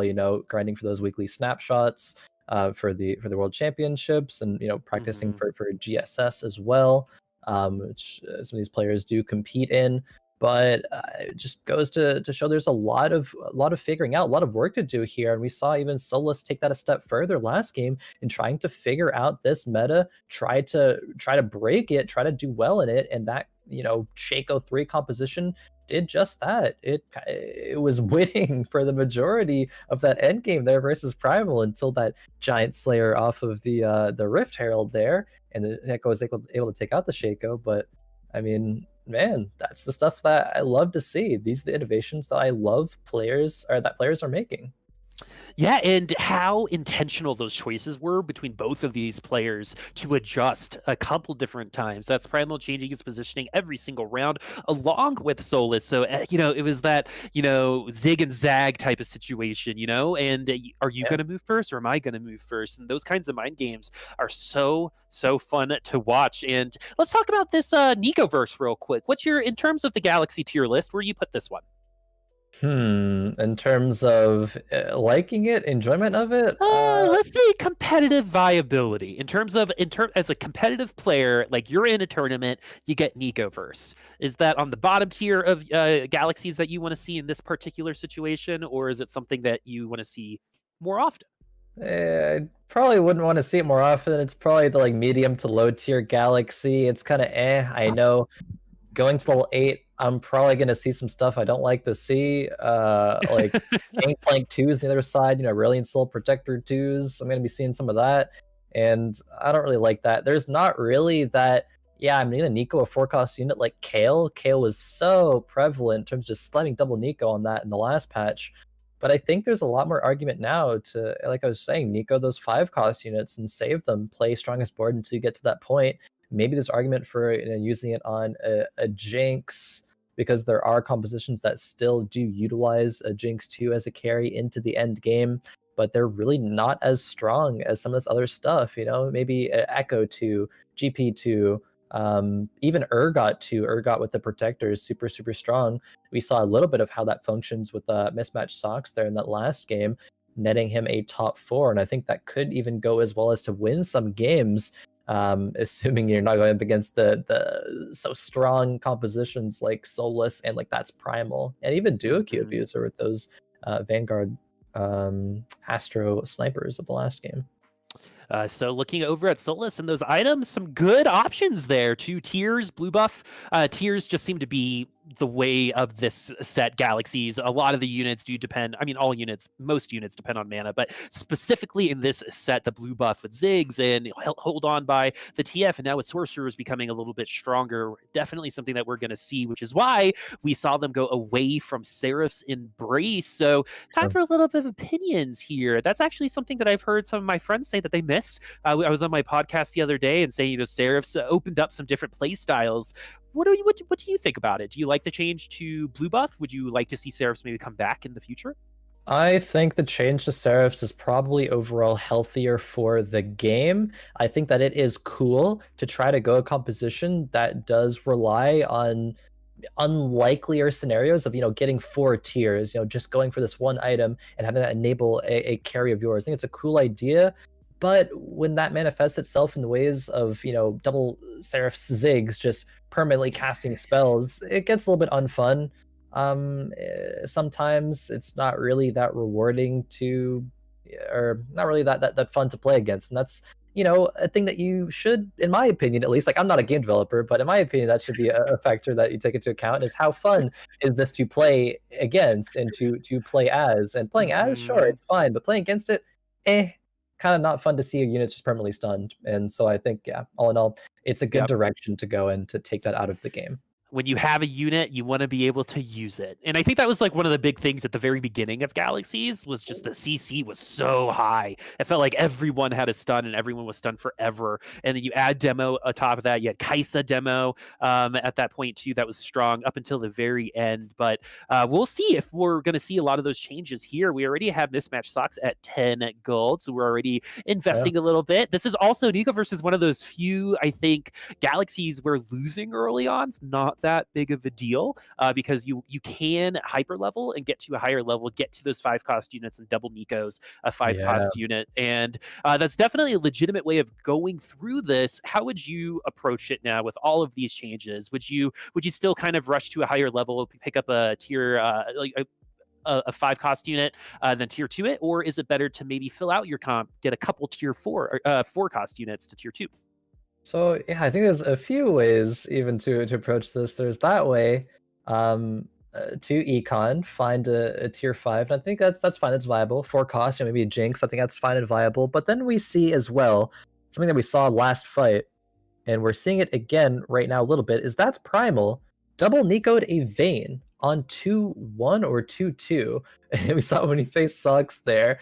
And that aggression, I think, with the double Nicos is probably actually going to net Primal a top 4 here, and because of that, I actually do like it. I won't like it if he loses a round before Krugs. Yeah. But I don't think that he will. That Vayne 2 right now should just tear everything apart. Well, I think the difference between Vayne 2 and some other units that you wouldn't do this with is that Vayne can take you to the end. We saw thatsPRIMAL himself. Yeah. His Vayne was a big reason why he won that last round, right? Mhm. So because that Vayne has a little bit more staying power than a lot of other carries at that cost, and you already have that, it's just kind of getting, a weaker, 5-cost unit just way earlier, right? To see it might hold off a little bit at the end, but will be strong for 80 to 90% of the game, and you might end up getting more value out of that Vayne in the end than using a bunch of econ, getting a tier 5 unit that might not even be the best for you at that point in time, or you might not even hit at that 1%. Yeah, it's just a very low variance play. You're saying, okay, I'm gonna do this. I'm gonna be really strong through the early and the mid game, and I'm gonna play for at least a top 4 here, maybe even more depending on what happens. But I was going to bring up the fact that so far this set have not really seen that many 3-cost units being able to be the hyper carries. There's all, you know, those Mm. Jinxes, the Kaylas, the Aurelias, things like that. Whereas last set, we saw things like Azir and like Kindred being the carries that you did take into the end game, those 3-cost units. Vayne actually now fills that role. So in thinking about it more, I actually don't dislike Primal's decision to double Nico that much because of what, you know, the fact that you brought up. Vayne does take you to the late game, and she's still usable in the late game, very much so. Of course, you're gonna want Mhm. your Irelias and your Echoes, but Vayne's gonna be a threat throughout the whole entire Whew. game. Yeah, she's one-shotting these units right now. Yeah, look at her go. Yeah. IE, another sword on top of that. Woo. 668 crit there. Tearing it up right now. 2,500 you know, 2,500 damage is, I think, almost double what the rest of her team did. And it's not like the rest of her Yeah. team doesn't do a ton of damage, right? Like, there's Lucian, you've got Caitlyn there, but that Vayne is just pushed so much damage in at once, didn't even give an opportunity for her teammates to actually do anything there. Honestly, probably could just have the Vayne on the field along with, like, you know, a tank, maybe that, you know, Nautilus and Vanguard still might end up winning. So Yeah. I'm about to say it early on. I actually really like the aggro Nikos. I think people are very cagey about using stuff like that really, really sure. early. It's just kind of like in other games when you want to, like a Lux Ultimate, for example, right? Where you wait so long to get 3 or 4 people when you probably will get more value if you just use it right away. You'll get another ultimate soon. I think this is kind of the same kind of idea, right? Yeah, Invest now, get your value now, because you know you have it versus your maybe value a little bit later. And now it's all about, I think it makes Nicoverse a lot more interesting in the end, because now there's that debate, right? Now we can actually debate about it, especially after this game goes on, because we're still seeing him win. It's 5 in a row right now. Oh, And I yeah. don't see him lose it anytime soon. If this is the way to play this Galaxy from here on out, maybe this is a really good counter to some of the higher cost tier 5 units that we might see, because Vayne can still take those units down. Yeah, so if on this point, if lobbies are accelerated to that's what the majority of players are doing, it does force other players to play that style, because if you don't, Mm. you're going to be taking too much damage to really justify, you know, sacrificing down to, you know, rolling it down at level 8 at 4-3. You're just going to be too low. That's a lot of the playstyle in other regions actually, who kind of fall into the fact that they have to play more aggressively. I know myself, I was in a tournament, I believe, I don't know, it was a few months ago at this point, but it was, I believe, against Taiwanese players, and this from their region, they played just so aggressively that it really forced the lobby to change the term in terms of pacing. Like, you had to really level up, or you would, you know, take a lot, like way too much damage, even not even just a lot, but too much damage, to whereas you couldn't really play the usual style of just fast aiding and trying to hit your legendary units. So if one player is doing it, other players can get away with not doing it. But if the majority of the lobby is doing it, then you probably have to follow suit. Yeah, thatsPRIMAL. So aggressive, already at level 6 as well. I mean, like, that's the thing with thatsPRIMAL, is leveling up to that Vayne isn't just about winning those rounds. It's also about getting that money. And now that he's on a win streak, he can spend a little bit more freely.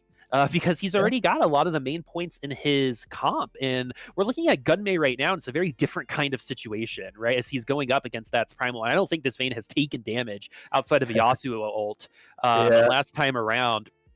Like, goodness gracious, not even 2 complete items. All that they need is that IE plus that extra, I think, 150% at tier 2 on that tumble damage. You get a crit on that. That's that's a lot of damage. But so far, I wonder if he's the only one who has used his Nikos. I believe so from what we've seen. Very interesting. Duoq Abuser actually is rolling a little bit here on 6. Found a Riven and is going to call it a day there. I believe Riven is a very good mid-game carry unit, one that I at the beginning underestimated, but probably going to do a lot of work here for Duoq Abuser. Getting word that Final actually used some Nikos there, as probably reasoning as to why Final's towards the top of the lobby here, directly under thatsPRIMAL. I love it, man. I love stuff like this. Like the fact that a singular player made a decision makes 7 other players have to play potentially a game that they're not used to playing. Tons of damage from this Rumble. Is it going to be enough? It looks like it will. Good positioning on that Rumble, and that Riven also doing a good amount of work. It's so funny. Did more than the Riven. That's crazy. we'll go back to thatsPRIMAL. He'll be around for a bit. Oh yeah. But let's talk about Riven a little bit, because we actually just saw the Riven do a little bit of damage there, Chrono Blade Master, and a lot of people were saying, oh, you're supposed to build an AP. Is that what you're seeing in your lobbies, or is Riven still just generally a Blade Master that you're going to build with, mana instead of maybe AD items? Yeah, you're not really gonna build Riven with AD. That's just not really her style. It's really just all about her spell damage. Her being a Blade Master, awkwardly enough, isn't great for her in terms of synergies. I think we just saw 4 Nikos and somebody's board there, but we'll talk about that later. But yeah, back to the Riven thing. She's not really that great of a late game carry unless you outfit her with like a QSS blue buff and like another or a death cap or like some tanky items. I think that's when the Riven shines, when she's also supplemented by things like sorcerers to make her have a higher, I believe it increases her shield amount and increases, obviously the damage that she does when she gets her ultimate off and has that wind slash. So definitely not an AD unit, but just a sorcerer buffed one. Man, this is a crazy lobby right now. I didn't expect it from a Nicoverse. Usually Nicoverse feels like a slog, to be completely honest with you, right? A lot of people not really doing a ton in the early game, and then all of a sudden all the Nikos get slammed on, and everyone has totally different compositions than what I feel like they had 6 rounds ago. But this time around, thatsPRIMAL showing us in the world right now that maybe Vayne is a little too strong. I remember when I saw Vayne, I'm like, that's going to be tough to balance. Losing aggro on every tumble, that's a lot of utility that you're giving a character. We're seeing that it's not just that. It's also the extra 150% damage, plus you got the IE. If those two things proc, no one's really going to be coming up against you. And Solus is going to be trying his best. Has about a whole hand's worth of Nikos there, and Yeah, so Solus was the person with all the Nikos. this is where I would have a really hard time understanding how to utilize my economy here, because I see 4 Nikos and I'm like, I'm just going to use 2 of them because I didn't start with these 2, right? What would you do here? Do you agree with Solus holding on to them until maybe a late game situation where he can counter the lobby a little bit better, or do what Primal did and use a couple of them aggressively? So you use them aggressively now. If you look at the units that Solus has, he doesn't really have good units to use on right now. Like, sure, you can make a Fizz too, but that's not really gonna make the difference of you winning rounds. Or I mean, it might, but it's just not worth it, in my opinion. What Solus is looking for right now is going to be Mech sorcerers. He needs 1 Rumble to accomplish this. As soon as he does that, he's probably gonna be strong enough to go fast 8 and double Nico a GP2 and a Zerath 2 or a Victor, whatever he decides, and boom, he finds the Rumble right there next shop. He's strong right now and can, I believe, just keep on econing to do just that. Yeah, go find units they can use those Nikos on. I don't. He could justify using 1 right now on Fizz maybe to make a bit of a stronger mech, but 1 mech, I think. Yeah, he already won that last round, so it doesn't.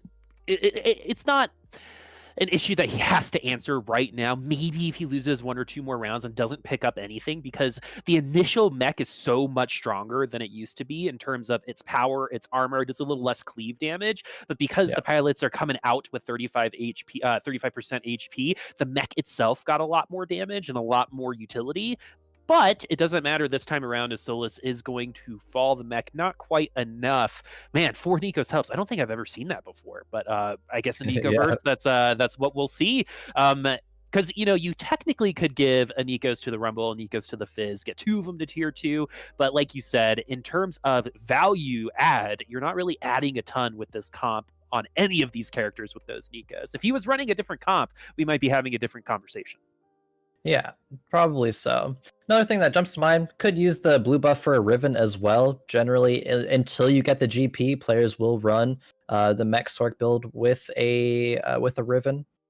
So could swap that out a bit later. But looking at Solus, the items that he picks up here, a couple of belts. Generally, players also don't itemize the mech or prioritize itemizing the mech, but Warmugs is the thing you could slap on. And okay, Solus does decide, after taking the loss from Primal, that hey, he needs to get a little bit stronger right now. He's going to use a couple of the Nikos, still has 2 to shove onto a GP or something of the sort later, and is comfortable with doing that.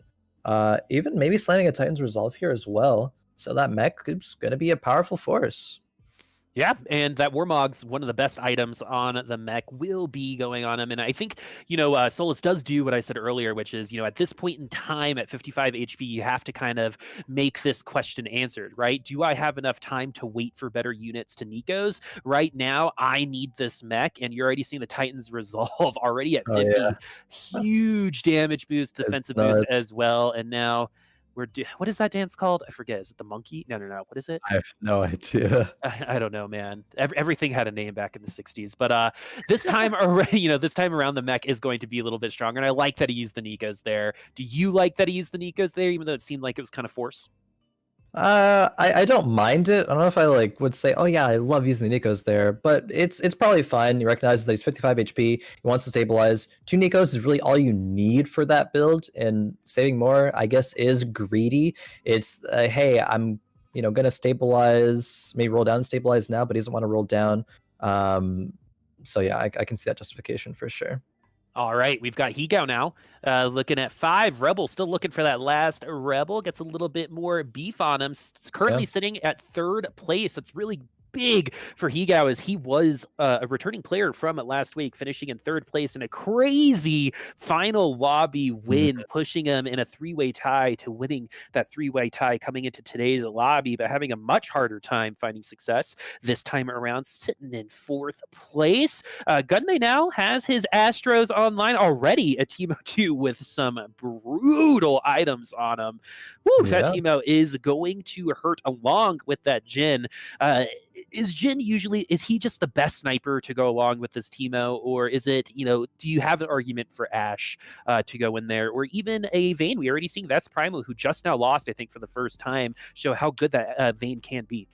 Yeah, I don't think Vayne is going to be good in a 4-cyber composition. I think she is going to excel in a 6-cyber composition here. So Jhin definitely the best one, other than Teemo. Could even make an argument that Jhin is better than Teemo, but I mean, we're seeing a lot of Teemo value here, so maybe he even could be considered as the best right now. Probably doing more damage than Jhin this fight, I would say. Yeah, by a large margin there, nearly doubling Jin's damage. Of course, it is Teemo 2 versus a Jhin 1, but even still.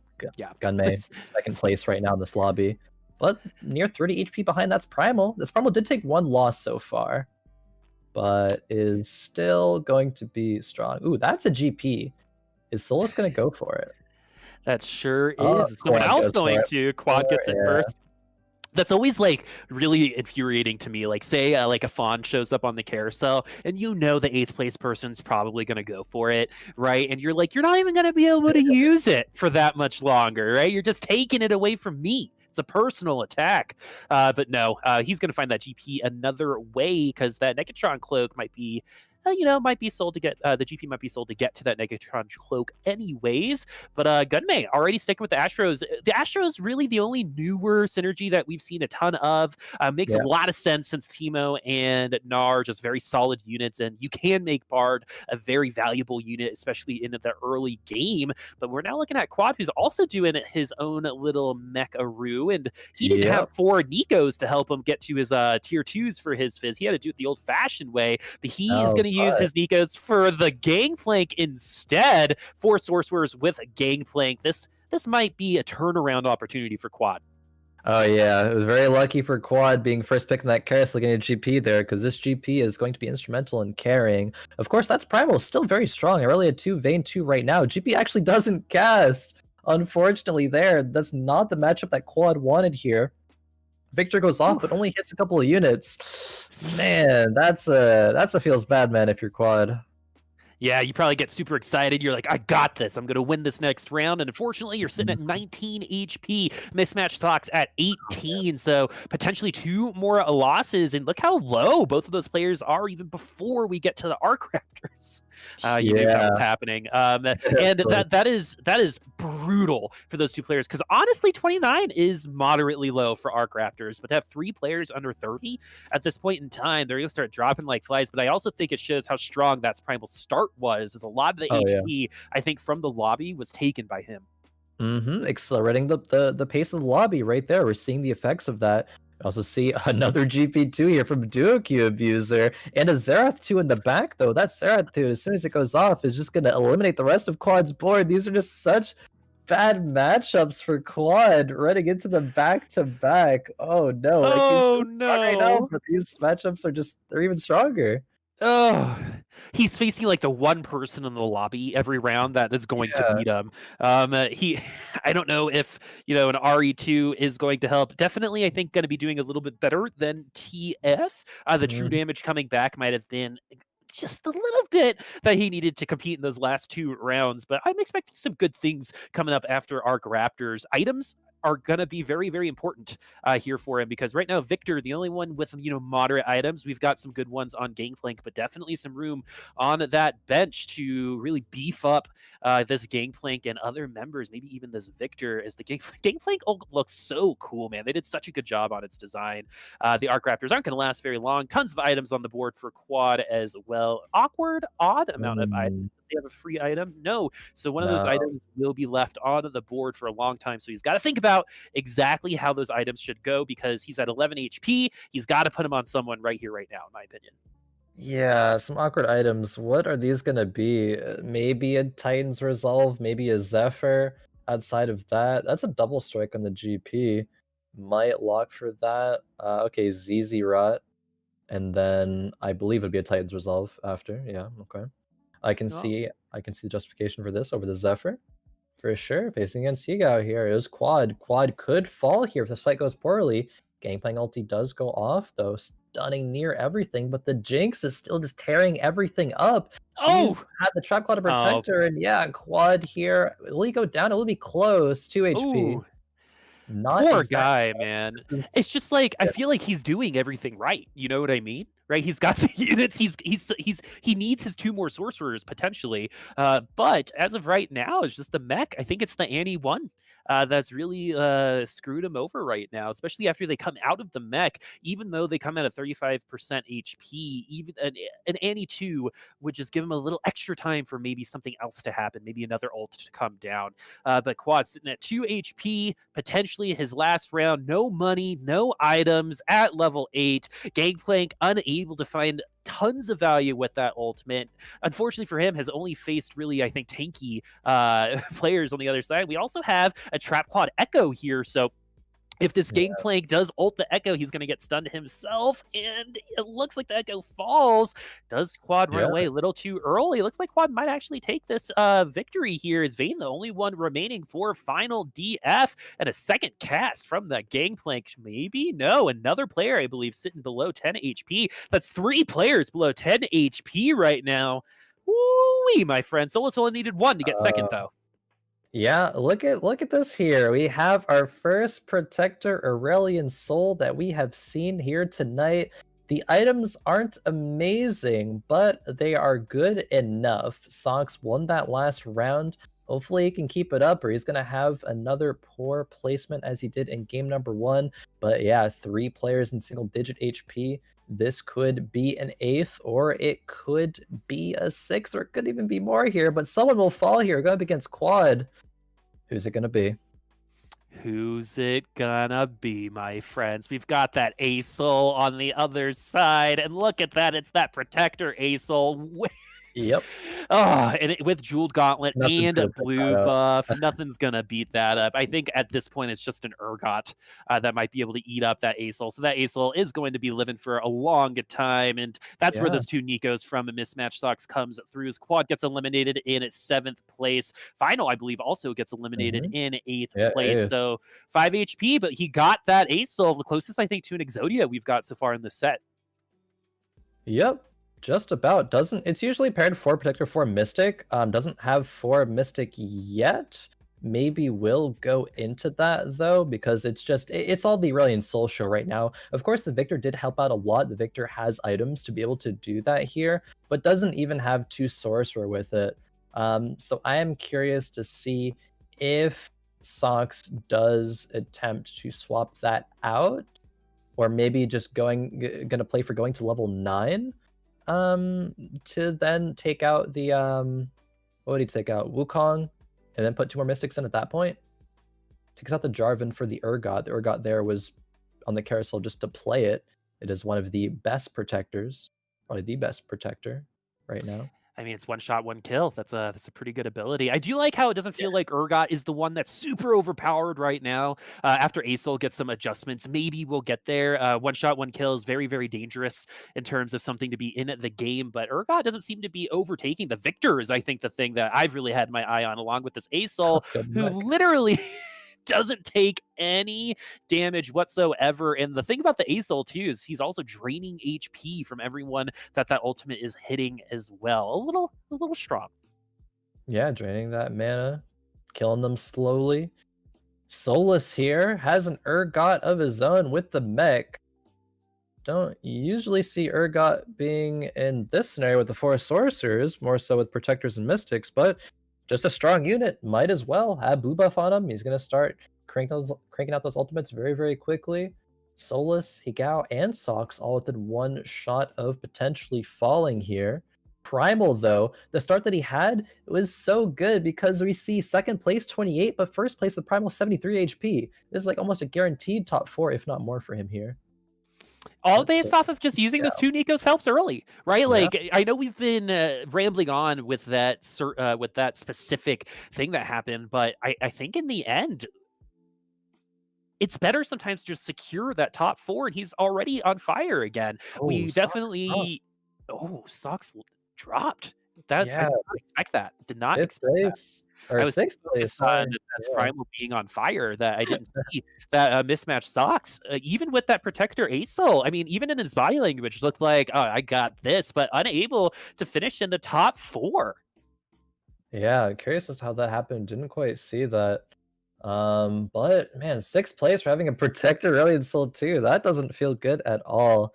Solus here, though, we saw him take out Higao very decisively, and all of a sudden we have our top 4 here.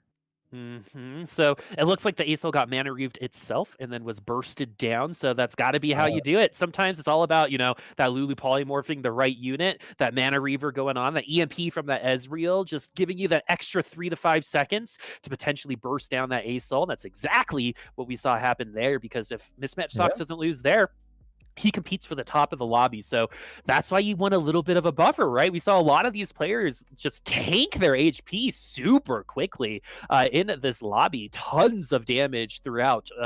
And like you said, 73 HP at the top with thatsPRIMAL, 26 for DuoQ Abuser, who's been very impressive throughout all day today, being a new person in, has 6 he's following 9 followers himself. Nice, right? So everyone give him a follow. It's on the tweet, because I think this is a player that we should be seeing more of. I've been very impressed to come in here with a pretty stacked lobby and absolutely kill it, right? Even if he doesn't do so well in the next lobby, right? He's been crushing it so far. Another second place. I believe this is the same top 2 from the last lobby.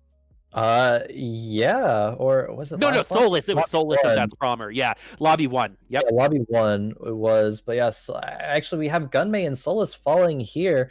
Gunmay falling in 4th, I mean, not too bad, but Gunmay really needs to pick it up a little bit if he wants to break into that top 3, if not, win for tonight. I mean, we'll get updated scores after the game shortly here, because this might not be going on for too much longer with how strong thatsPRIMAL is. Primal Abuser. Can Primal close it out, being still 73 HP? Or can this GP2 with these Sorks do it? Oh, that orbital strike does delete a lot of thatsPRIMAL. The Echo does go off, though, bringing this back, and now it's going to be taken down at this Mech. It's so funny because that Vayne has been this version of Vayne literally since almost the beginning of the game. Found, a recurve bow to make a giantslayer on it, but the orbital strike, not enough, as thatsPRIMAL continuing on his win streak. This is potentially the last round. I don't really see how DuoQ Abuser comes back and takes this victory. This is thatsPRIMAL's to lose. I think he's going to have to find another victor, but he's got no more money. So we'll see what happens. No more money, no victor too. It might be too little too late unless this Gangplank can make some magic work here and one-shot everything. DuoQ Abuser rapidly repositioning things as this fight gets underway. It could be DuoQ Abuser's last. Oh, there's 2 Irelias away from Irelia 3 for thatsPRIMAL, so he even has some things to go for. Coming up is the ults just come across everywhere. That Echo freezing a lot of Duo Cube user in Oh place, but no. this time around, thatsPRIMAL is going to absolutely destroy Duo Q Abuser. Cool, calm, and collected, and we got even more innovation this time around. Let's go ahead and just slap those Nicos on Vade because it won him the lobby. Man, that is so cool to see. Primal committing that early to double Nicoing the Vayne. So We cool. saw players like Mismatchedsocks question mark ping the Vayne like, oh man, what are you doing that for? And he comes to win the lobby with 73 HP left. 28 points is thatsPRIMAL. He's gotten a second and then 2 firsts. He is so far ahead, but Duo Q Abuser kind of on his tail though. 3 points away. Yeah. Solus 7 points away. That's our top 3 by far here. Gunmay 4 points away from Solus. Gunmay might, even for the first time in so long, not make a top 3 in Fight Night. He's going to need Solus to finish in 8th or 7th and have him finish, I think, at least 4 spots ahead of Solus. So Gunmay definitely looking at an uphill climb. Mismatchedsocks also sitting at 11, and one of our top 3 from last week unable to make it through again. We might be seeing a whole new crew here in the top 3. Solus, I think, the one that might actually make it into this last round, into next week. But man, Khroen, we've gotten some really, really cool and really unique lobbies with unique strategies. We got to see a Blunder comp win a lot, almost win a lobby 2 lobbies ago. We saw that Quick Vayne 3. So for the viewers who weren't here at the beginning when we talked about why this might work, and it did end up working. And again, this was a Vayne just with an IE and a sword for 70% of that game. What did he do in essence by putting that Nico's help? One, you said he makes the whole lobby a little bit more aggressive. But I think something we didn't talk about was the fact that he was taking HP away, so much of it away from everyone in that lobby. I mean, he won that lobby by 70 HP. Yeah, he was dealing a lot of damage, forcing people to play a bit more aggressively than they might usually do, but also was able to econ from there. You know, we saw him on, level, I believe it was level 9, pretty quickly, and had things like Echo 2, Thresh 2, had Irelia 2 even. Maybe Hyrule a little bit of Irelia 2 in the mid game. We didn't quite check that out, but even so, the Vayne is what got Primal to that position, was why he was able to do that. So I mean, just well played. We talk about the diversity of comps, though, but Primal has played Cybernetics 3 times in a row, and I think we know why he is playing Cybernetics, because it has net him a second, and then a first, and then another first. Oh, boy. Yeah, I know. Oh, look at this! Yes!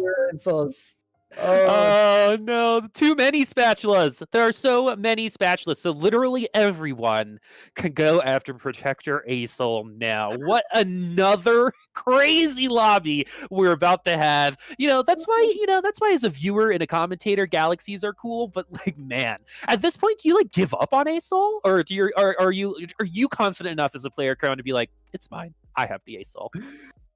If you go to 8 and you hit, it's yours. If you go to 8 and you don't hit, it's not yours. That's kind of what it goes down to during this game. It's just if you hit it or not. Like, I don't know what else to say about this lobby. I was laughing to myself about Gunmay. You saw a little bit of him typing into the in-game chat. Said it's actually a BG right now, a bad game for sure. These items are not it. Man, the players... Like, what do you do at this point? If you're going into this game, you're like, oh man, I have to think about so much garbage that I don't want to think about during the end game. Not only is Protector really in Soulmate everyone's mind, but you're gonna have to scout every single round for where people are placing their Shroud of Stillnesses that we get from the Galactic Armory if you're gonna want a win streak early too. It's just this is a go next. This people's mentals being shattered to go next. It's a perfect 4th lobby game. We tend to get a little sillier on the cast too. This reminds me. So one time I was at Chuck E. Cheese and I straight up panicked in the ball pit. Right? It's just like at first you're like having a ton of fun and then you just get overcome by by everything. And I feel like the players might be in a very similar situation. Yeah. Jesus Christ, the Shroud of Stillness. That is not. That's so annoying, man. Because especially at the beginning of the game, not only is the Shroud of Stillness you have to position around, it's going to extend potentially these rounds. And every time you extend a round by 2 to 10 seconds, that adds up. And these players aren't really like they have to think about these early rounds, but they also have to think about level 8 right now. And how Mhm. and how to get there, and so they already have to be doing a lot of that work that you don't really see until lobby, round 4-4, right here at 1-4 instead. Crazy stuff. Crazy stuff indeed. We're gonna see Solus buy the Zed and the Nocturne. Finds a Nocturne too there, so we'll be able to probably play a couple infiltrators early. Mismatchedsocks with the Bard. I Gonna be like this. great some early meeps. Yeah. Hey, if you're racing at level 8, sometimes the best way to get there might be Bard. And here at the beginning of Yeah. the game, this is something that I think some newer players have a hard time with, is that these early rounds are much, much longer than the late rounds. And so you're going to get more value out of someone like Bard. You Mhm. still want him to get to Definitely. tier 2, and you still want him to have some items. But you are going to get some value. Let's see how many meeps he's going to get this round. He's going to go ahead and use that Shroud of Stillness. And another pro tip for those at home, if you've got a completed Shroud of Stillness on the board, either from a carousel or from Galactic Armory, if you're going to put it on someone, wait until right before the round so you don't whiff. Mhm. So you can actually find a little bit of value from it, because that's the only time you can guarantee that is during the beginning of the round. And so that's why you're seeing a lot of these players wait for that Shroud of Stillness. Yeah. And that's going to be 2 whole meeps on the bench here for Socks. A very interesting thing that he did was level up and put not another damage unit in there, but just another brawler. He just wants to extend these fights for as long as he can so that Bard can farm more meeps. Unfortunately, he doesn't really have any items to make Bard generate meeps faster, but has a rod there. I think he actually did he end up putting the rod on the board? I'm not exactly sure, but that would have him generate more mana per auto to get those meeps. Okay, he did not put the rod there yet, but just has more brawlers. And I think Socks. Okay, I want to like fact check myself or correct myself later on, but I think Socks could go level 8 at 4-1 here if he keeps the Bard in until then, is okay with lose streaking, and is going for the protector composition. It's so funny. I don't know if you noticed in chat, but on Mismatchedsocks chat, they're like, "Have you tried Protector Asol?" Yeah, he did. He did, friends, and it didn't go well. He got 5th place with it. True. But now thatsPRIMAL sitting on the other side. Does he know how to lose? Is the question. I don't Man, know. what Probably not. I, I mean, like that double Nico Vane, I'm still thinking about. But we are looking at Mismatchedsocks right now. Going to go ahead and lose. We're going to see him lose as Bard is trying to develop as many meeps as possible. I think meeps they look really tasty. I don't know. I don't know what you think about that. But if I saw a meep, I might consider eating it. Consuming it for its XP value. Yeah, exactly. Sacrificing it to the RNG gods. That's That's okay. not as tasty as the meeps look. Yeah, exactly. Oh man, because the crying as they go down is what makes the salt Oh come, no. the flavoring. Anyway, I don't know what goes on up here, dude. Right? Sometimes it's just like I open my mouth and stuff just comes out, and that's what happened this time around. And I'm not gonna change. Nope, nope. Gonna be Never me. change. Thank Never you. change. And what's not changing is Primal's win streak right now, as he's going to take this W unless I'm insane. Wait, actually Darius though, doing a lot of work there. But I think the Nocturne is going to be okay. I'm insane actually. The Darius is too strong. That is the thing Well, that's changing right now. so Is I that miss win Space streak. Jam. Gunmay won a lobby with Space Jam last week. We haven't really seen a ton of it. Is there anything that you miss based off of what we've seen over these 3 lobbies, maybe from the Hmm. last set, that you're not seeing now, that maybe, just there's a little place in your heart for it? Man, that is interesting. I've just been so focused on finding out what's good right now. I've just shoved all of the old stuff kind of out of my brain. But I kind of do miss just Kale as a unit. I think Kale is a Really? yeah.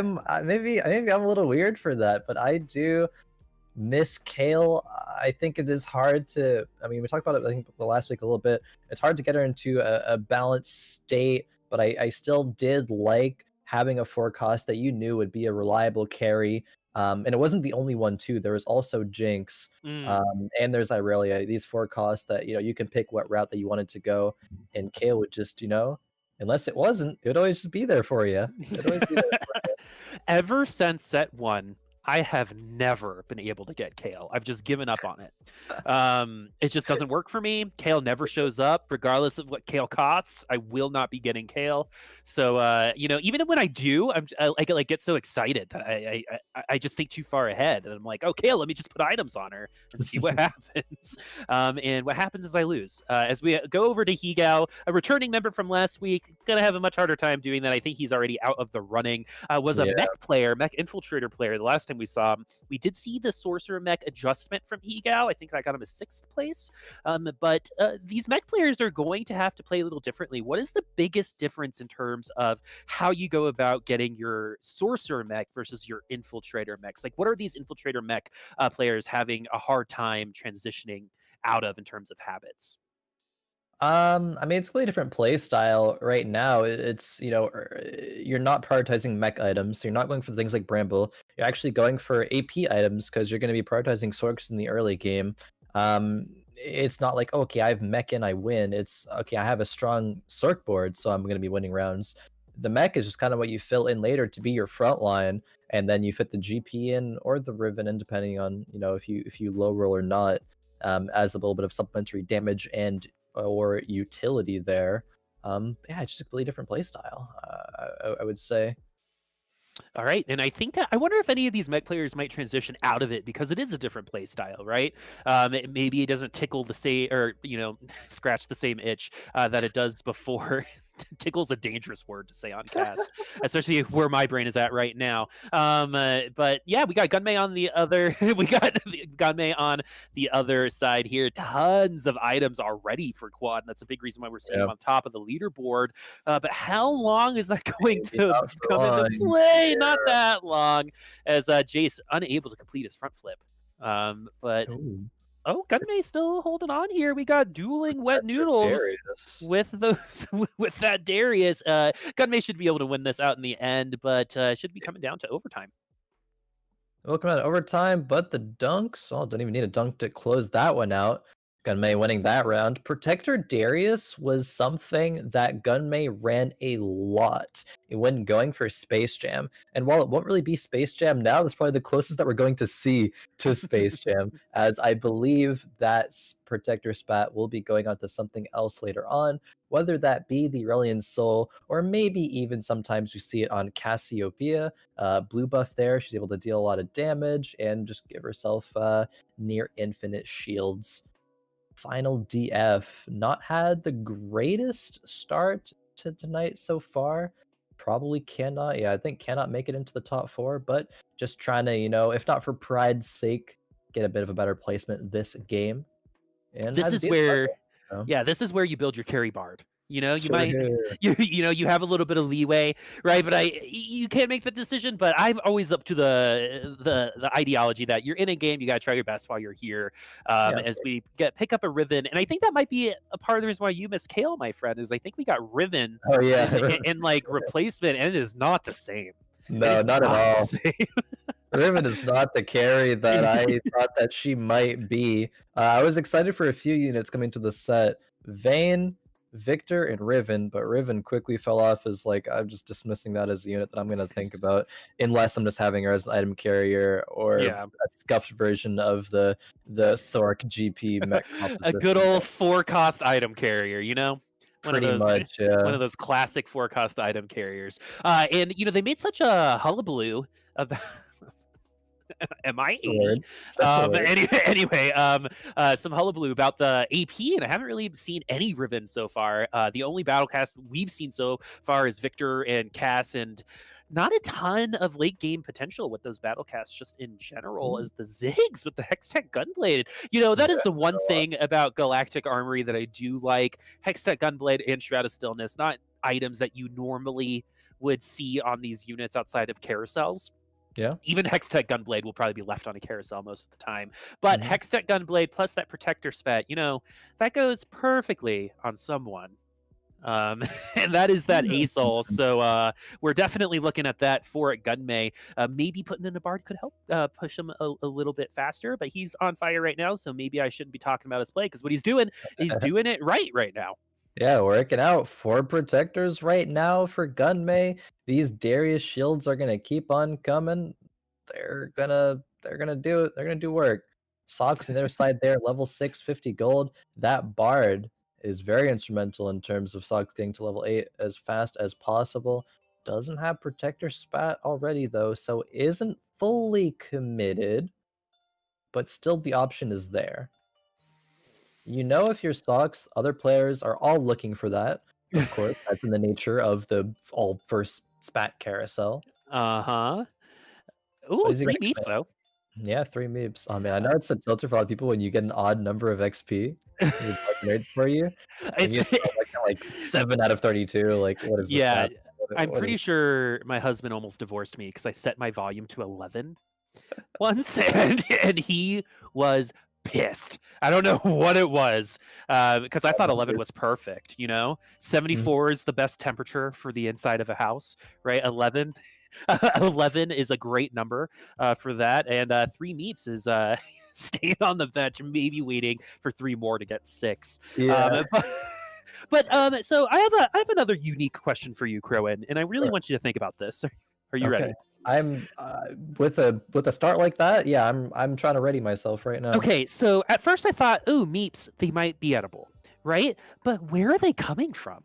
Right? If you're if you see him, like where are they coming from? Is that Bard's spit just straight up getting life and sentient life that is then consumed for XP? I'm starting to feel bad about my meep stuff a little earlier.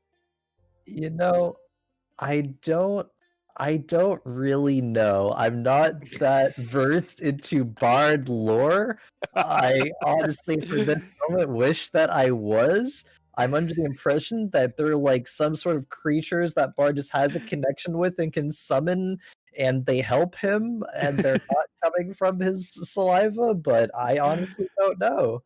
I think they're the creatures that exist in the world, and he summons them throughout the power of his magic. That's what I'm gonna go with there. That's the final answer. Locking it in. I love it, love it. I absolutely love it. Didn't even need to ask the audience. But yeah, the meeps are the green things on the bench there. They're Bard's little friends, just like Braum and his Poro friends. In regular League of Legends, I believe it's chimes that he collects that Yeah, he come collects over to chimes. yeah that Yeah. that he then recruits meeps to help him out. So they're just like little forest creatures, a la Mhm. like Princess Mononoke is kind of what I feel like. And I think I would eat the forest creatures of Princess Mononoke. Anyway, going over to Love that. Mismatch, Love that film. Very, very good. the best one. I think it's the best Miyazaki. Second best, but neither here nor there. Okay. Mismatchedsocks trying to get bigger. Already has the 3 Astros, so getting a lot more XP from that Bard. Mino Zerks at the top. That's Gunmay, everyone. Killing it right now. He's got to finish way ahead of Solus, which is actually he's doing exactly that. Has a huge lead on the Solus. Solus already at 67 HP, but you're already Yeah. seeing the difference between this lobby and last lobby with those HP totals, as thatsPRIMAL isn't just deleting people out of the lobby this time around. Definitely more even throughout. Yeah, definitely really even throughout the middle of the pack. You know, we see Duo Q Abuser, even down to Solus there, you know, less than a 10 HP differential between 4 players there, and even going up to finaldf and Quad, you know, not too much higher there as well.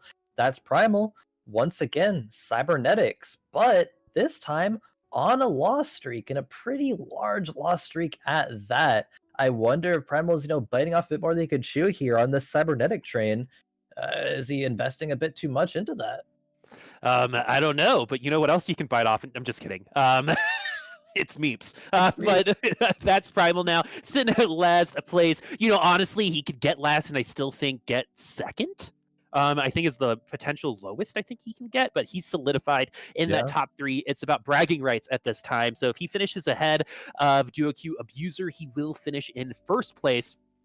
Duo Q Abuser, though, still has the better of thatsPRIMAL, who's had a much harder time. You see the difference between Vein 1 and Vein 2 right there, Oh yeah. getting his Cybernetics online. I mean, I think at this point last time he was rated 5 or 6 Cybernetics. The fact that you don't need Echo anymore is a huge boon to this comp, and we're seeing exactly why it's so consistent now with thatsPRIMAL. Consistent as he's in 8th place, but he has also gotten top 3 in the last 3 lobbies. Yeah, definitely.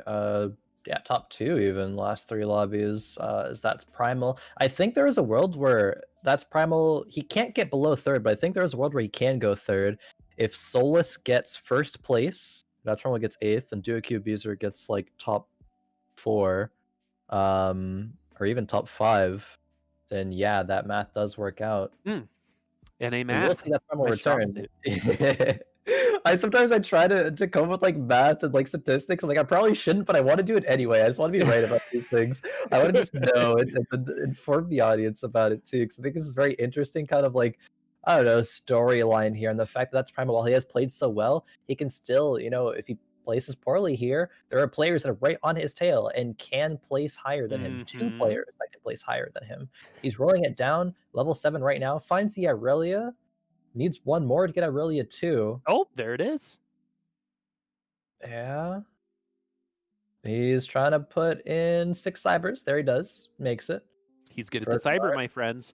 Puts in the cybernetics.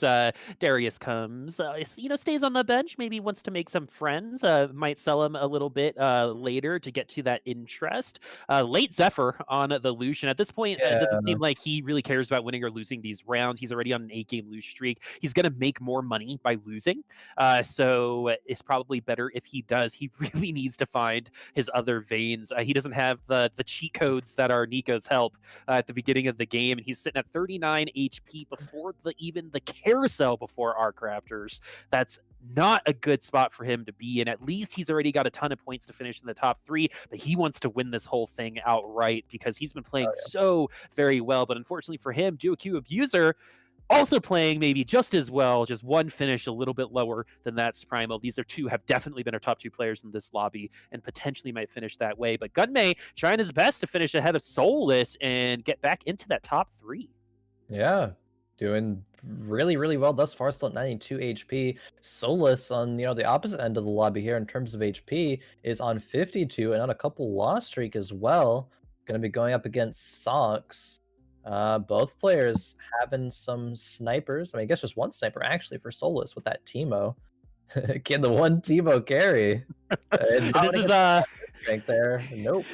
This is a Giant Slayer Teemo, friends. It's the name of the tournament. It's the name of the item. And this Teemo trying to slay some at Giants, doing a little bit of Daniel cosplay, but gets bursted down. The Giant gonna take down Daniel this time around. And that Bard's still on the board too. So tons of XP going all the ways. And I think what it was is everyone got that spat. Just for everyone to kind of get caught up, if you're just joining us, it was a full spat carousel to start things off. So everyone looking at an early level 8, we're already seeing some people get there, and now it's all about getting that protector ASOL. We've seen some itemization already for that ASOL on some other benches, but for now it seems like Mismatchedsocks going to be going his Astro Brawler sniper way. What do you think about this Giant Slayer on this Teemo, by the way?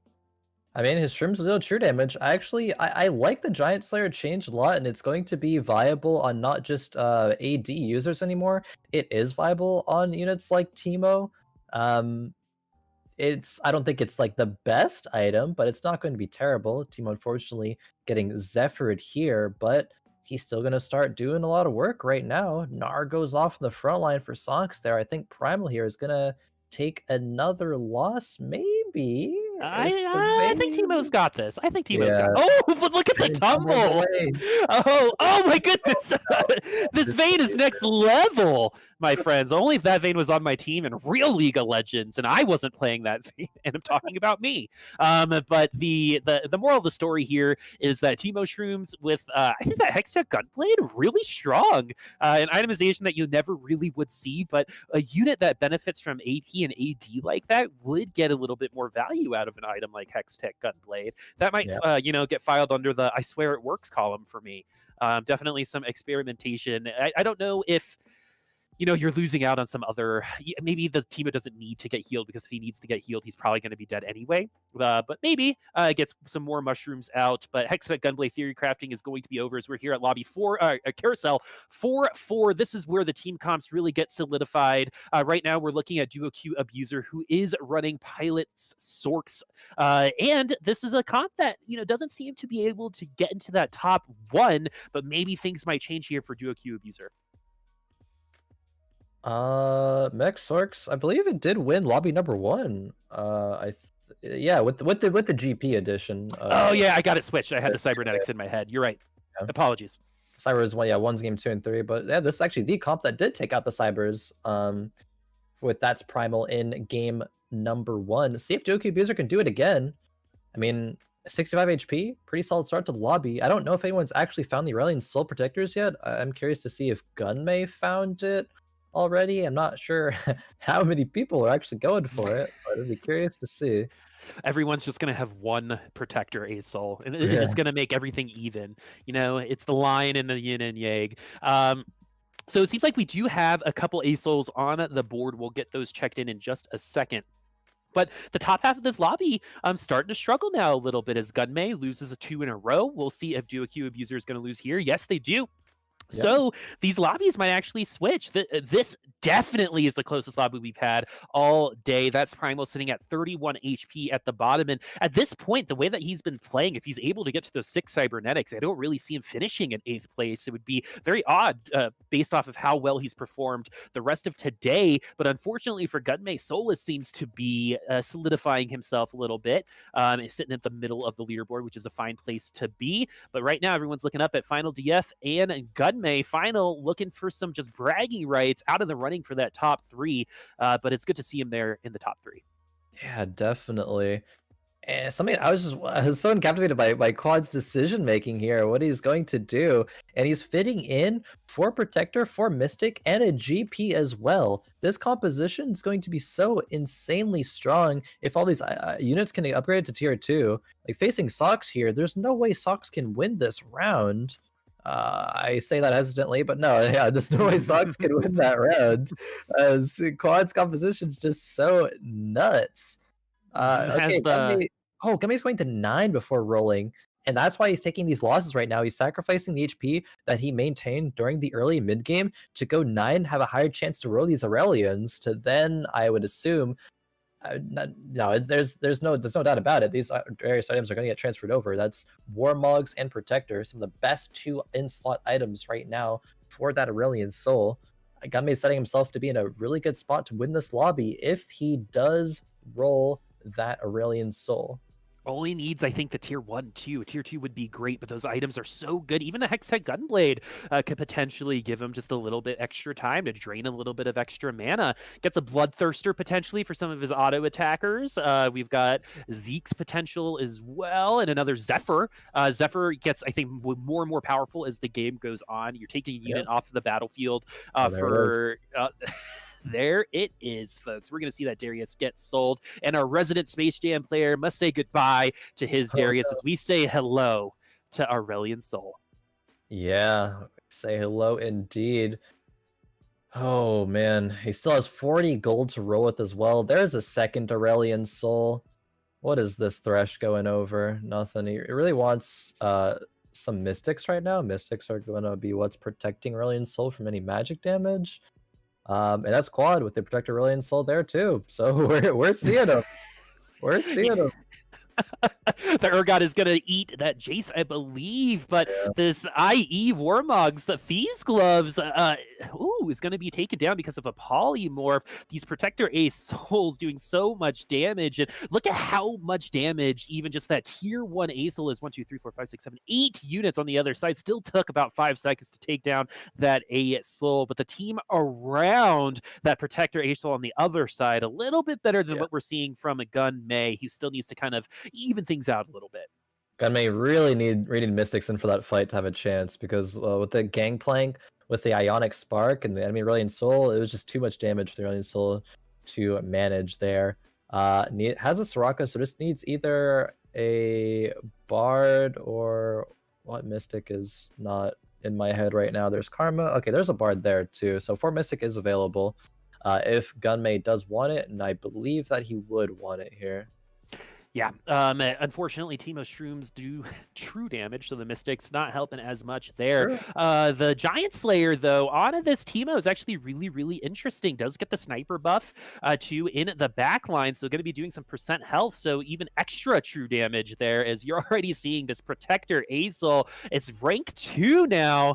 Look at how much HP this Aesol has. That is not okay. That's not okay, friends. This is silly. This is silly. Also, Cassiopeia was the mystic I was forgetting about. I never know why Cassiopeia is a mystic. That doesn't really make sense to me, so, like, doesn't click in my head sometimes. Yeah, totally. I totally get that. A bard for me is the mystic. That doesn't make sense for me. Oh, really? Interesting. Yeah, Like, yeah, I that'd be know, right? perfect for Cassiopeia, but But now we're at lobby 5 at 3. That's Primal sitting at 9 HP. Does have his yeah. 6 Cybernetics, but maybe in a lobby with a bunch of Protector Aesol, Cybernetics maybe just not as strong. Hannah Justice, good item on Vayne. One of those Oh, like in between items. But now we're looking at this tier 2. He goes up this is against not the Gunmay. hot. This is not going to work out for him. This Giant Slayer needs to get onto this this Protector Aesol, and there's an Urgot on the other side as well. So even if you're pushing down the Urgot, you got to deal with the Aesol, who's also taking your mana away. The How do you Cybernetic do comp doing a little bit better than I think I had anticipated. The Vayne doing a lot of damage, but thatsPRIMAL should be going down in 8th place in this lobby. Gets a first, a second, and a first, and an 8th, opening this up for Duo Q, who needs to finish 2 spots ahead of him, which looks like that will definitely be happening as all of a sudden the HP is melted away from the rest of this lobby. 39 HP at the top, 13 at the bottom. I'm not sure if I would be as confident as you in saying definitely. Duke Abuser is falling kind of low here at 24. It's only a couple rounds to fall. Hey.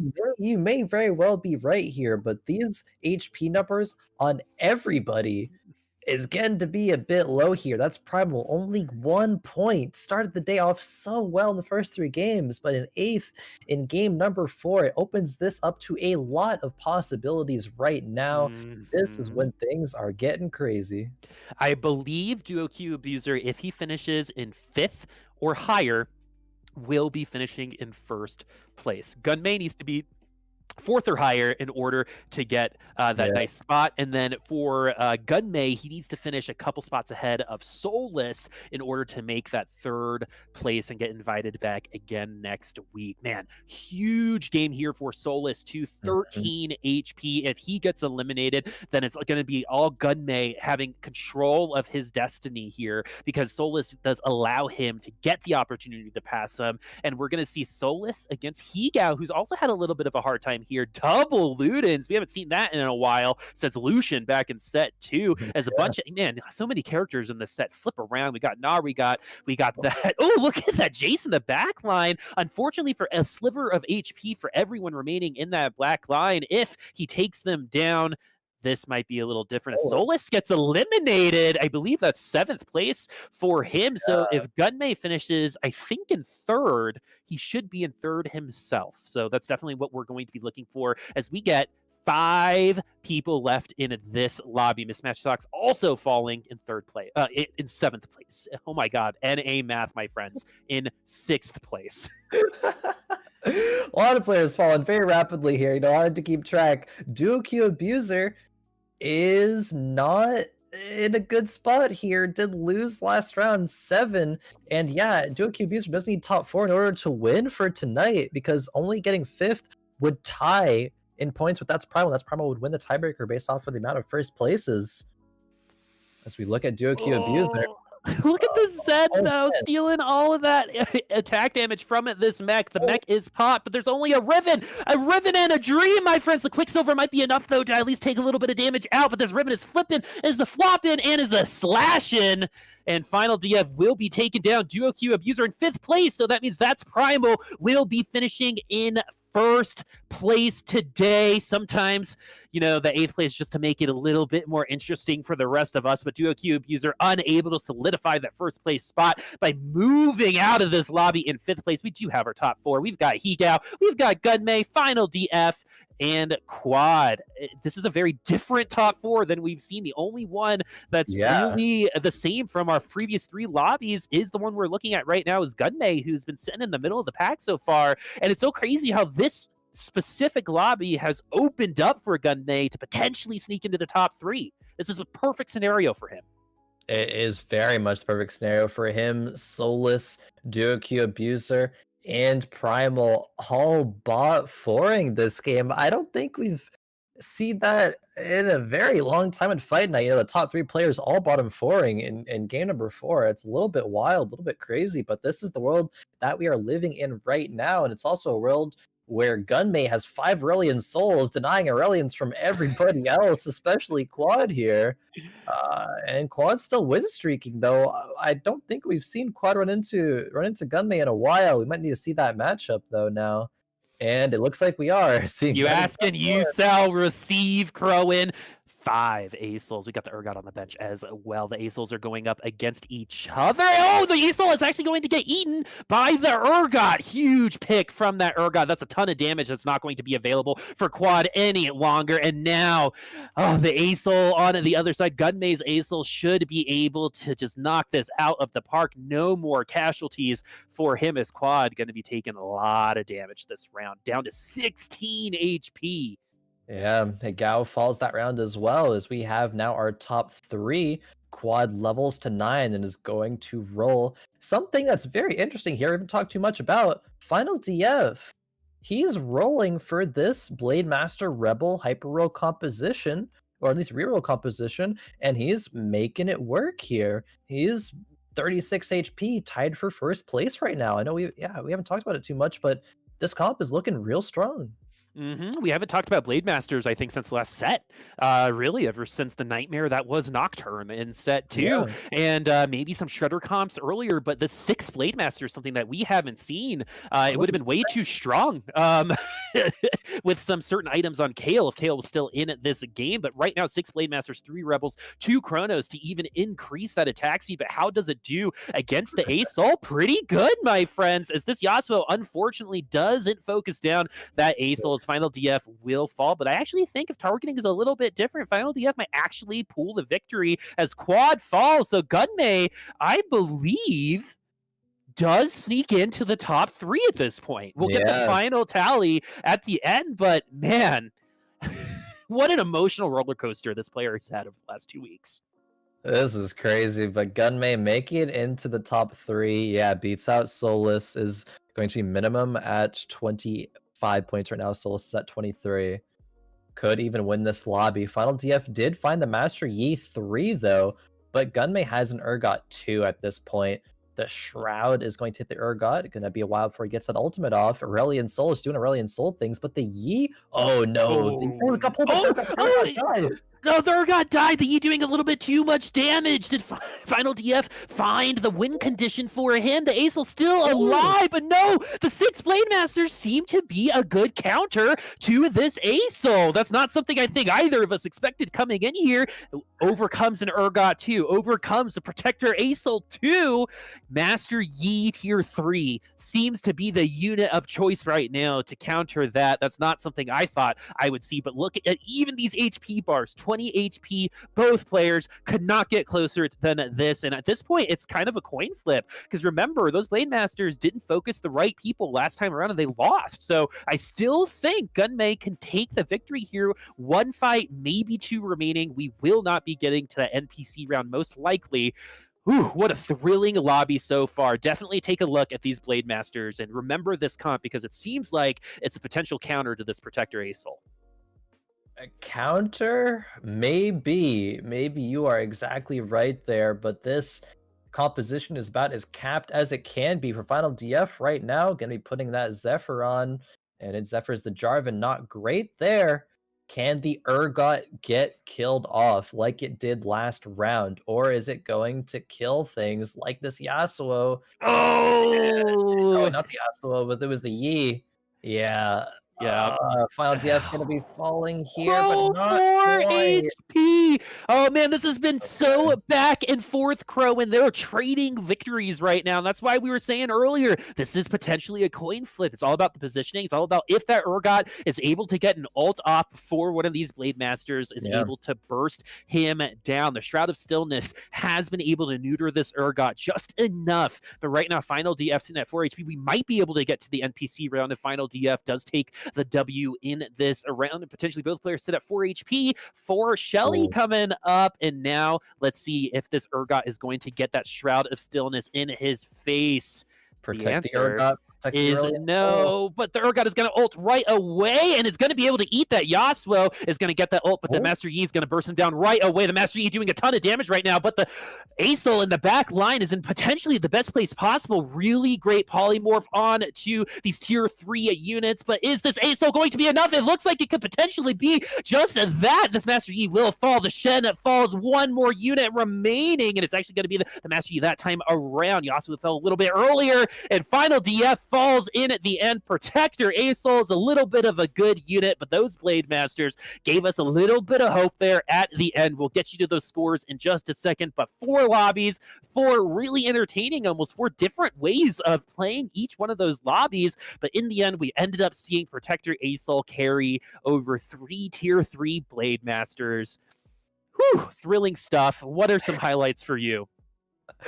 I mean, that Aurelion Sol at the end there speaks volumes. 3 tier 3 Blade Masters, all just trying their darndest to slay that Aurelion Sol, but it just was not happening. We got Mort Dog in the chat here taking a look at that and how strong that is. But man, this competition though has been so strong tonight. That's Primal winning first place, even getting an 8th in game number 4. I'm sure he was sweating after that one, but narrowly winning that tiebreaker. Duo Q Abuser 2nd, Gunmay in 3rd, Solus in 4th. Unfortunately, Solus had a good night, but not quite good enough to return for next week. Man, these were some games. That was crazy. I am really excited to have an interview with thatsPRIMAL, which I think we'll be getting to very, very shortly. I want to ask him, you know, I mean, obviously he favors Cybernetics very, very highly, but it was kind of a 1st or 8th. Quite literally a 1st or an 8th. Quite literally. He's going to be in the chat here soon, but we got so many different things. We got, Solus's Blender Comp versus the 6 Cybernetics. We got, Mech with Sorks with Gangplank. Crazy stuff. But I think I hear thatsPRIMAL. Are you there? You there, my friend?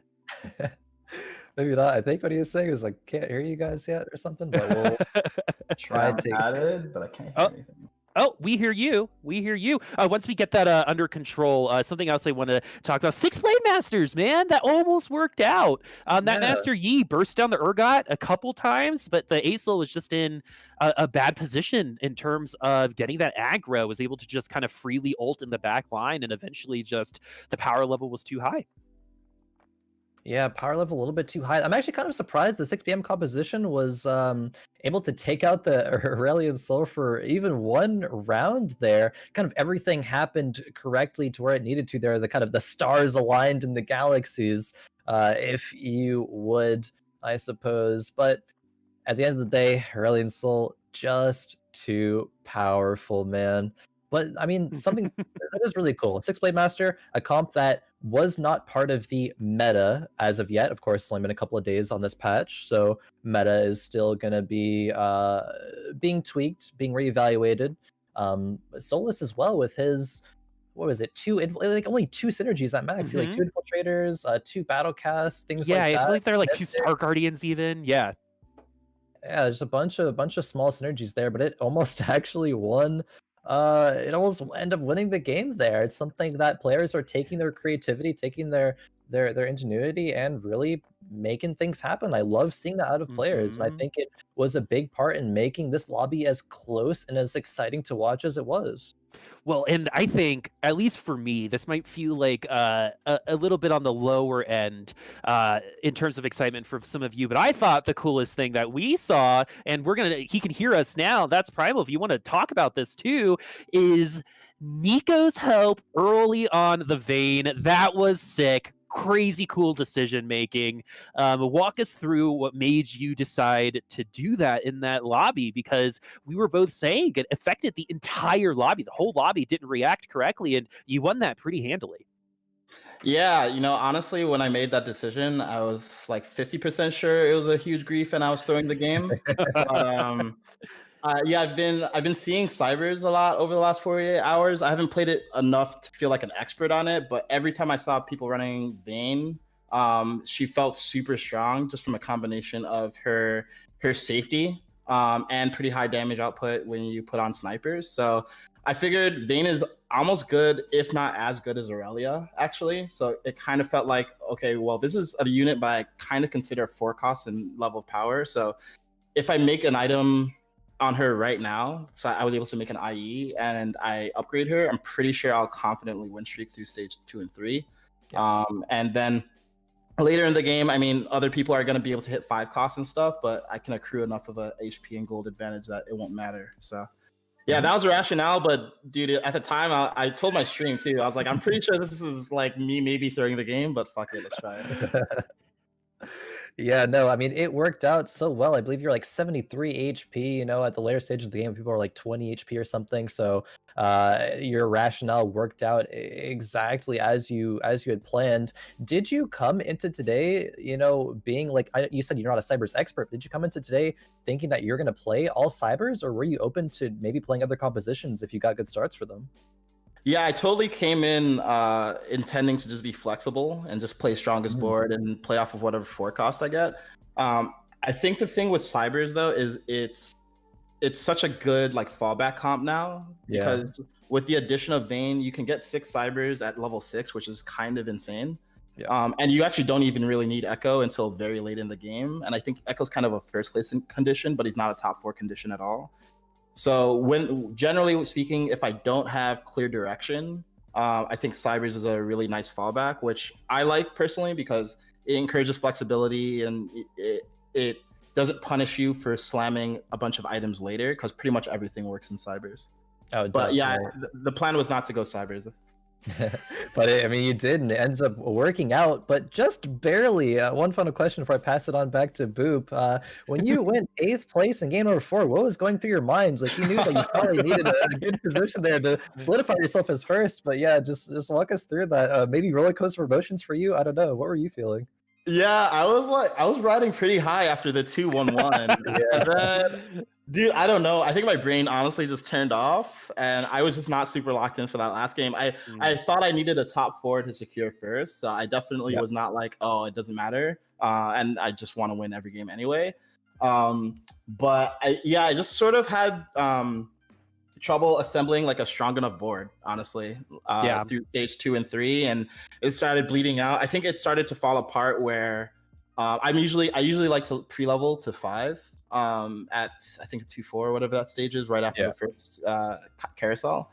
And when I did that, I lost, and then my econ was boom, and then I was like, okay, well, we're probably already playing for top 4. And then I kept bleeding out, and even then I rolled, I kept bleeding out. So I think I was missing something fundamental there that I have to go back and review.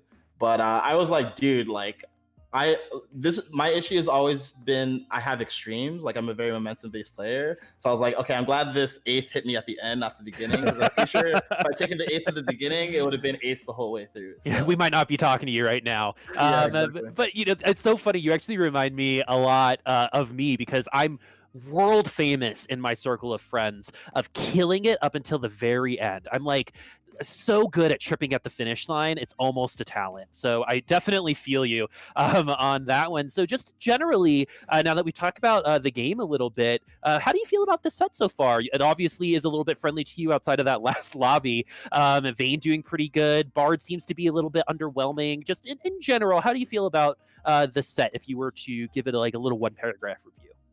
Yeah, so I think as of the mid-set update, it's now my favorite set. Nice. I was getting a little frustrated with just the hyper-roll dominance before the mid-set update.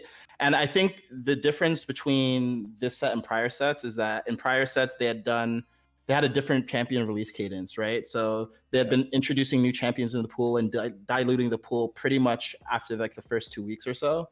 Whereas with this one, because they did a big expansion mid-set, which is not the wrong decision, we ended up having a hyper-roll dominant meta for so long. So I personally dislike hyper-roll. It's not something I'm good at, and I get really frustrated when I'm like trying to play flexibly, and then someone else is just like, you know, me shredder at the beginning of the game before anyone's ever gotten items, and then they do well. So I think now there's a lot of viable carries. Like, there's a lot of options you can do mid game. Like, you can play really flexibly and get rewarded for it. I never really feel like there's something I couldn't have done better in a game. So overall, I like it. We'll see what happens when the meta's a little bit more solved, but it feels really good right now.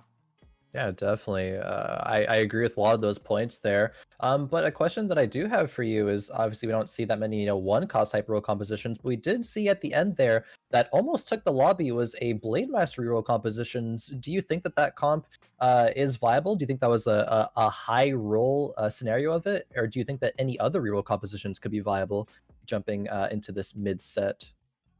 Yeah, I mean, I think it's definitely viable because I'll note that he didn't actually hit Z3 until near the end of the game. Yeah. So that was a Z2 carry actually for a long time. And he actually might have been low rolling and he still did well. In hindsight, I actually had a good setup for that same comp, but I wasn't comfortable running it. I think I should have tried it anyway, given how successful it was. So I'm going to be trying that in the next few days. Also, maybe Protector reroll is good with like cast carry. Yeah. But I don't know. It seems like Asol right now is just by far the most important Protector unit. I guess he's officially a Protector now with the way people are playing him. So I feel like when you're running Protector, you just have to hit Asol. So you probably shouldn't reroll. So I'm not sure what other reroll comps there could be. I'm hoping none. I'm so tired of reroll. But we'll see what people find. Yo, reroll is so fun for us plebs, man. Who doesn't? I love pressing that button. But I know where you guys are coming from. Don't worry. One last thing, I think for me is in terms of just like as a player, right? One of the most entertaining things I saw was once that you got the Shroud of Stillness and the Hextech Gunblade on Galactic Armory, and then you started with all spatulas for that carousel, and that was just a race to Protector Acel, which ended up happening as our winner did get it, but in that situation, when you see the spat, are you like, oh yeah, it's going to be harder, I got to think about all this stuff, I'm in it? Or is that a little bit more challenging for your type of play style to kind of adjust to, since so much decision making gets made so much earlier when something like that happens? Yeah, it's not great for me. Just because basically what happens when you have spat is because spat is only really strong in like two different comps in my opinion. It's like Protector spat because of Aurelion Soul, and then Infiltrator spat on Aurelia. Every other build path feels a little bit weaker by default, right? Because spat is you're just not going to get as much value as someone who's running one of those two comps.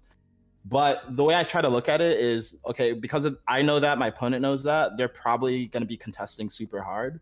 So I can probably play something that's less contested and just hit my units more reliably and make up for the difference in spat value. And then, of course, you always just hope that you can get a fawn, right? There was an opportunity to get a fawn that I think I could have gotten it, but I just decided I really wanted Infiltrator actually, which might have been the wrong call. I'm not sure. But yeah, I personally don't love it when it's early spat, but I don't think it's like wrong for the game. It's just not my style. And I actually like Galactic Armory when it's non-comp specific items like that. Like Gunblade Shroud is used, you can use that in everything. I think Galactic Armory is more difficult for me to play around when it's sort of like a spat where you get like, IE Rudons and everyone's trying to run Jin or Jinx. Yeah. Definitely. I think that's some very good insight, and I think that will about wrap it up for us here tonight. Thank you and congratulations again. That's Primal. Do you have any final words? Where can we find you on social media and things like that? And do you have any shout outs? Cool. So thanks for letting me participate in this, which was super fun. And I'm hoping to bring these results into the TL qualifiers as well, because I really want to make it to TFT Worlds, but it's a little bit of a pipe dream right now. You guys can find me on Twitch. I'm streaming right now, but I'm about to log off after this at twitch.tv/thatsPRIMAL. And it's thatsPRIMAL everywhere, Twitter, Instagram, all that good stuff. All right. Very cool. Congrats again. We'll be seeing you next week here on Fight Night Rising. And of course, good luck in the TL qualifiers. Maybe I will see you there as well. Going to be trying to figure out, a lot of the set myself. But yeah, have a good night. Congrats again. And we'll see you next time. Congratulations. All right. Thanks, guys. See ya. Thank you. All right, that will do it here for us tonight, Boop. We've had some amazing games. I think this was a really, really good start to this mid-set patch, this mid-set expansion. I thoroughly enjoyed myself. How are you feeling after the days through? Oh man, I loved that, dude. Right? Like I was so stoked after last week, but after seeing this week, yeah, there's some frustrating things, but what I see from this set is a ton of potential. It just feels good. You know what I mean? It's like when like I said at the very beginning, it still feels like that spearmint gum. Or Listerine power strip that, it refreshes everything. It's still a little familiar, right? But Yeah. all like the bones are still there and familiar, but all these like extra little sprinkles, and for this Cobb salad analogy that we've come up with, more specifically that I came up with, is just so cool to see, and the variability and flexibility, especially in new patch tournaments, is always really really fun. So another great day. I'm still thinking about the early Nico's on Vayne, man. It's all I want to try. Once I get to Nico's help after this. Yeah, no, really smart move. And hey, we saw Primal, we just spoke to him. He won the game because of that decision. It's one. Mhm. It's one that worked out. And hopefully it works Exactly. out for him over the course of the week and for all of us as we try to, climb the ladder in TFT. But that'll be about it here. Gonna be signing off until next week. Thank you everybody for watching. Really, very appreciated. Love casting alongside you once again, Boop, and Of course. here's to many more weeks. But that'll do it. Until next time, peace out. Peace out.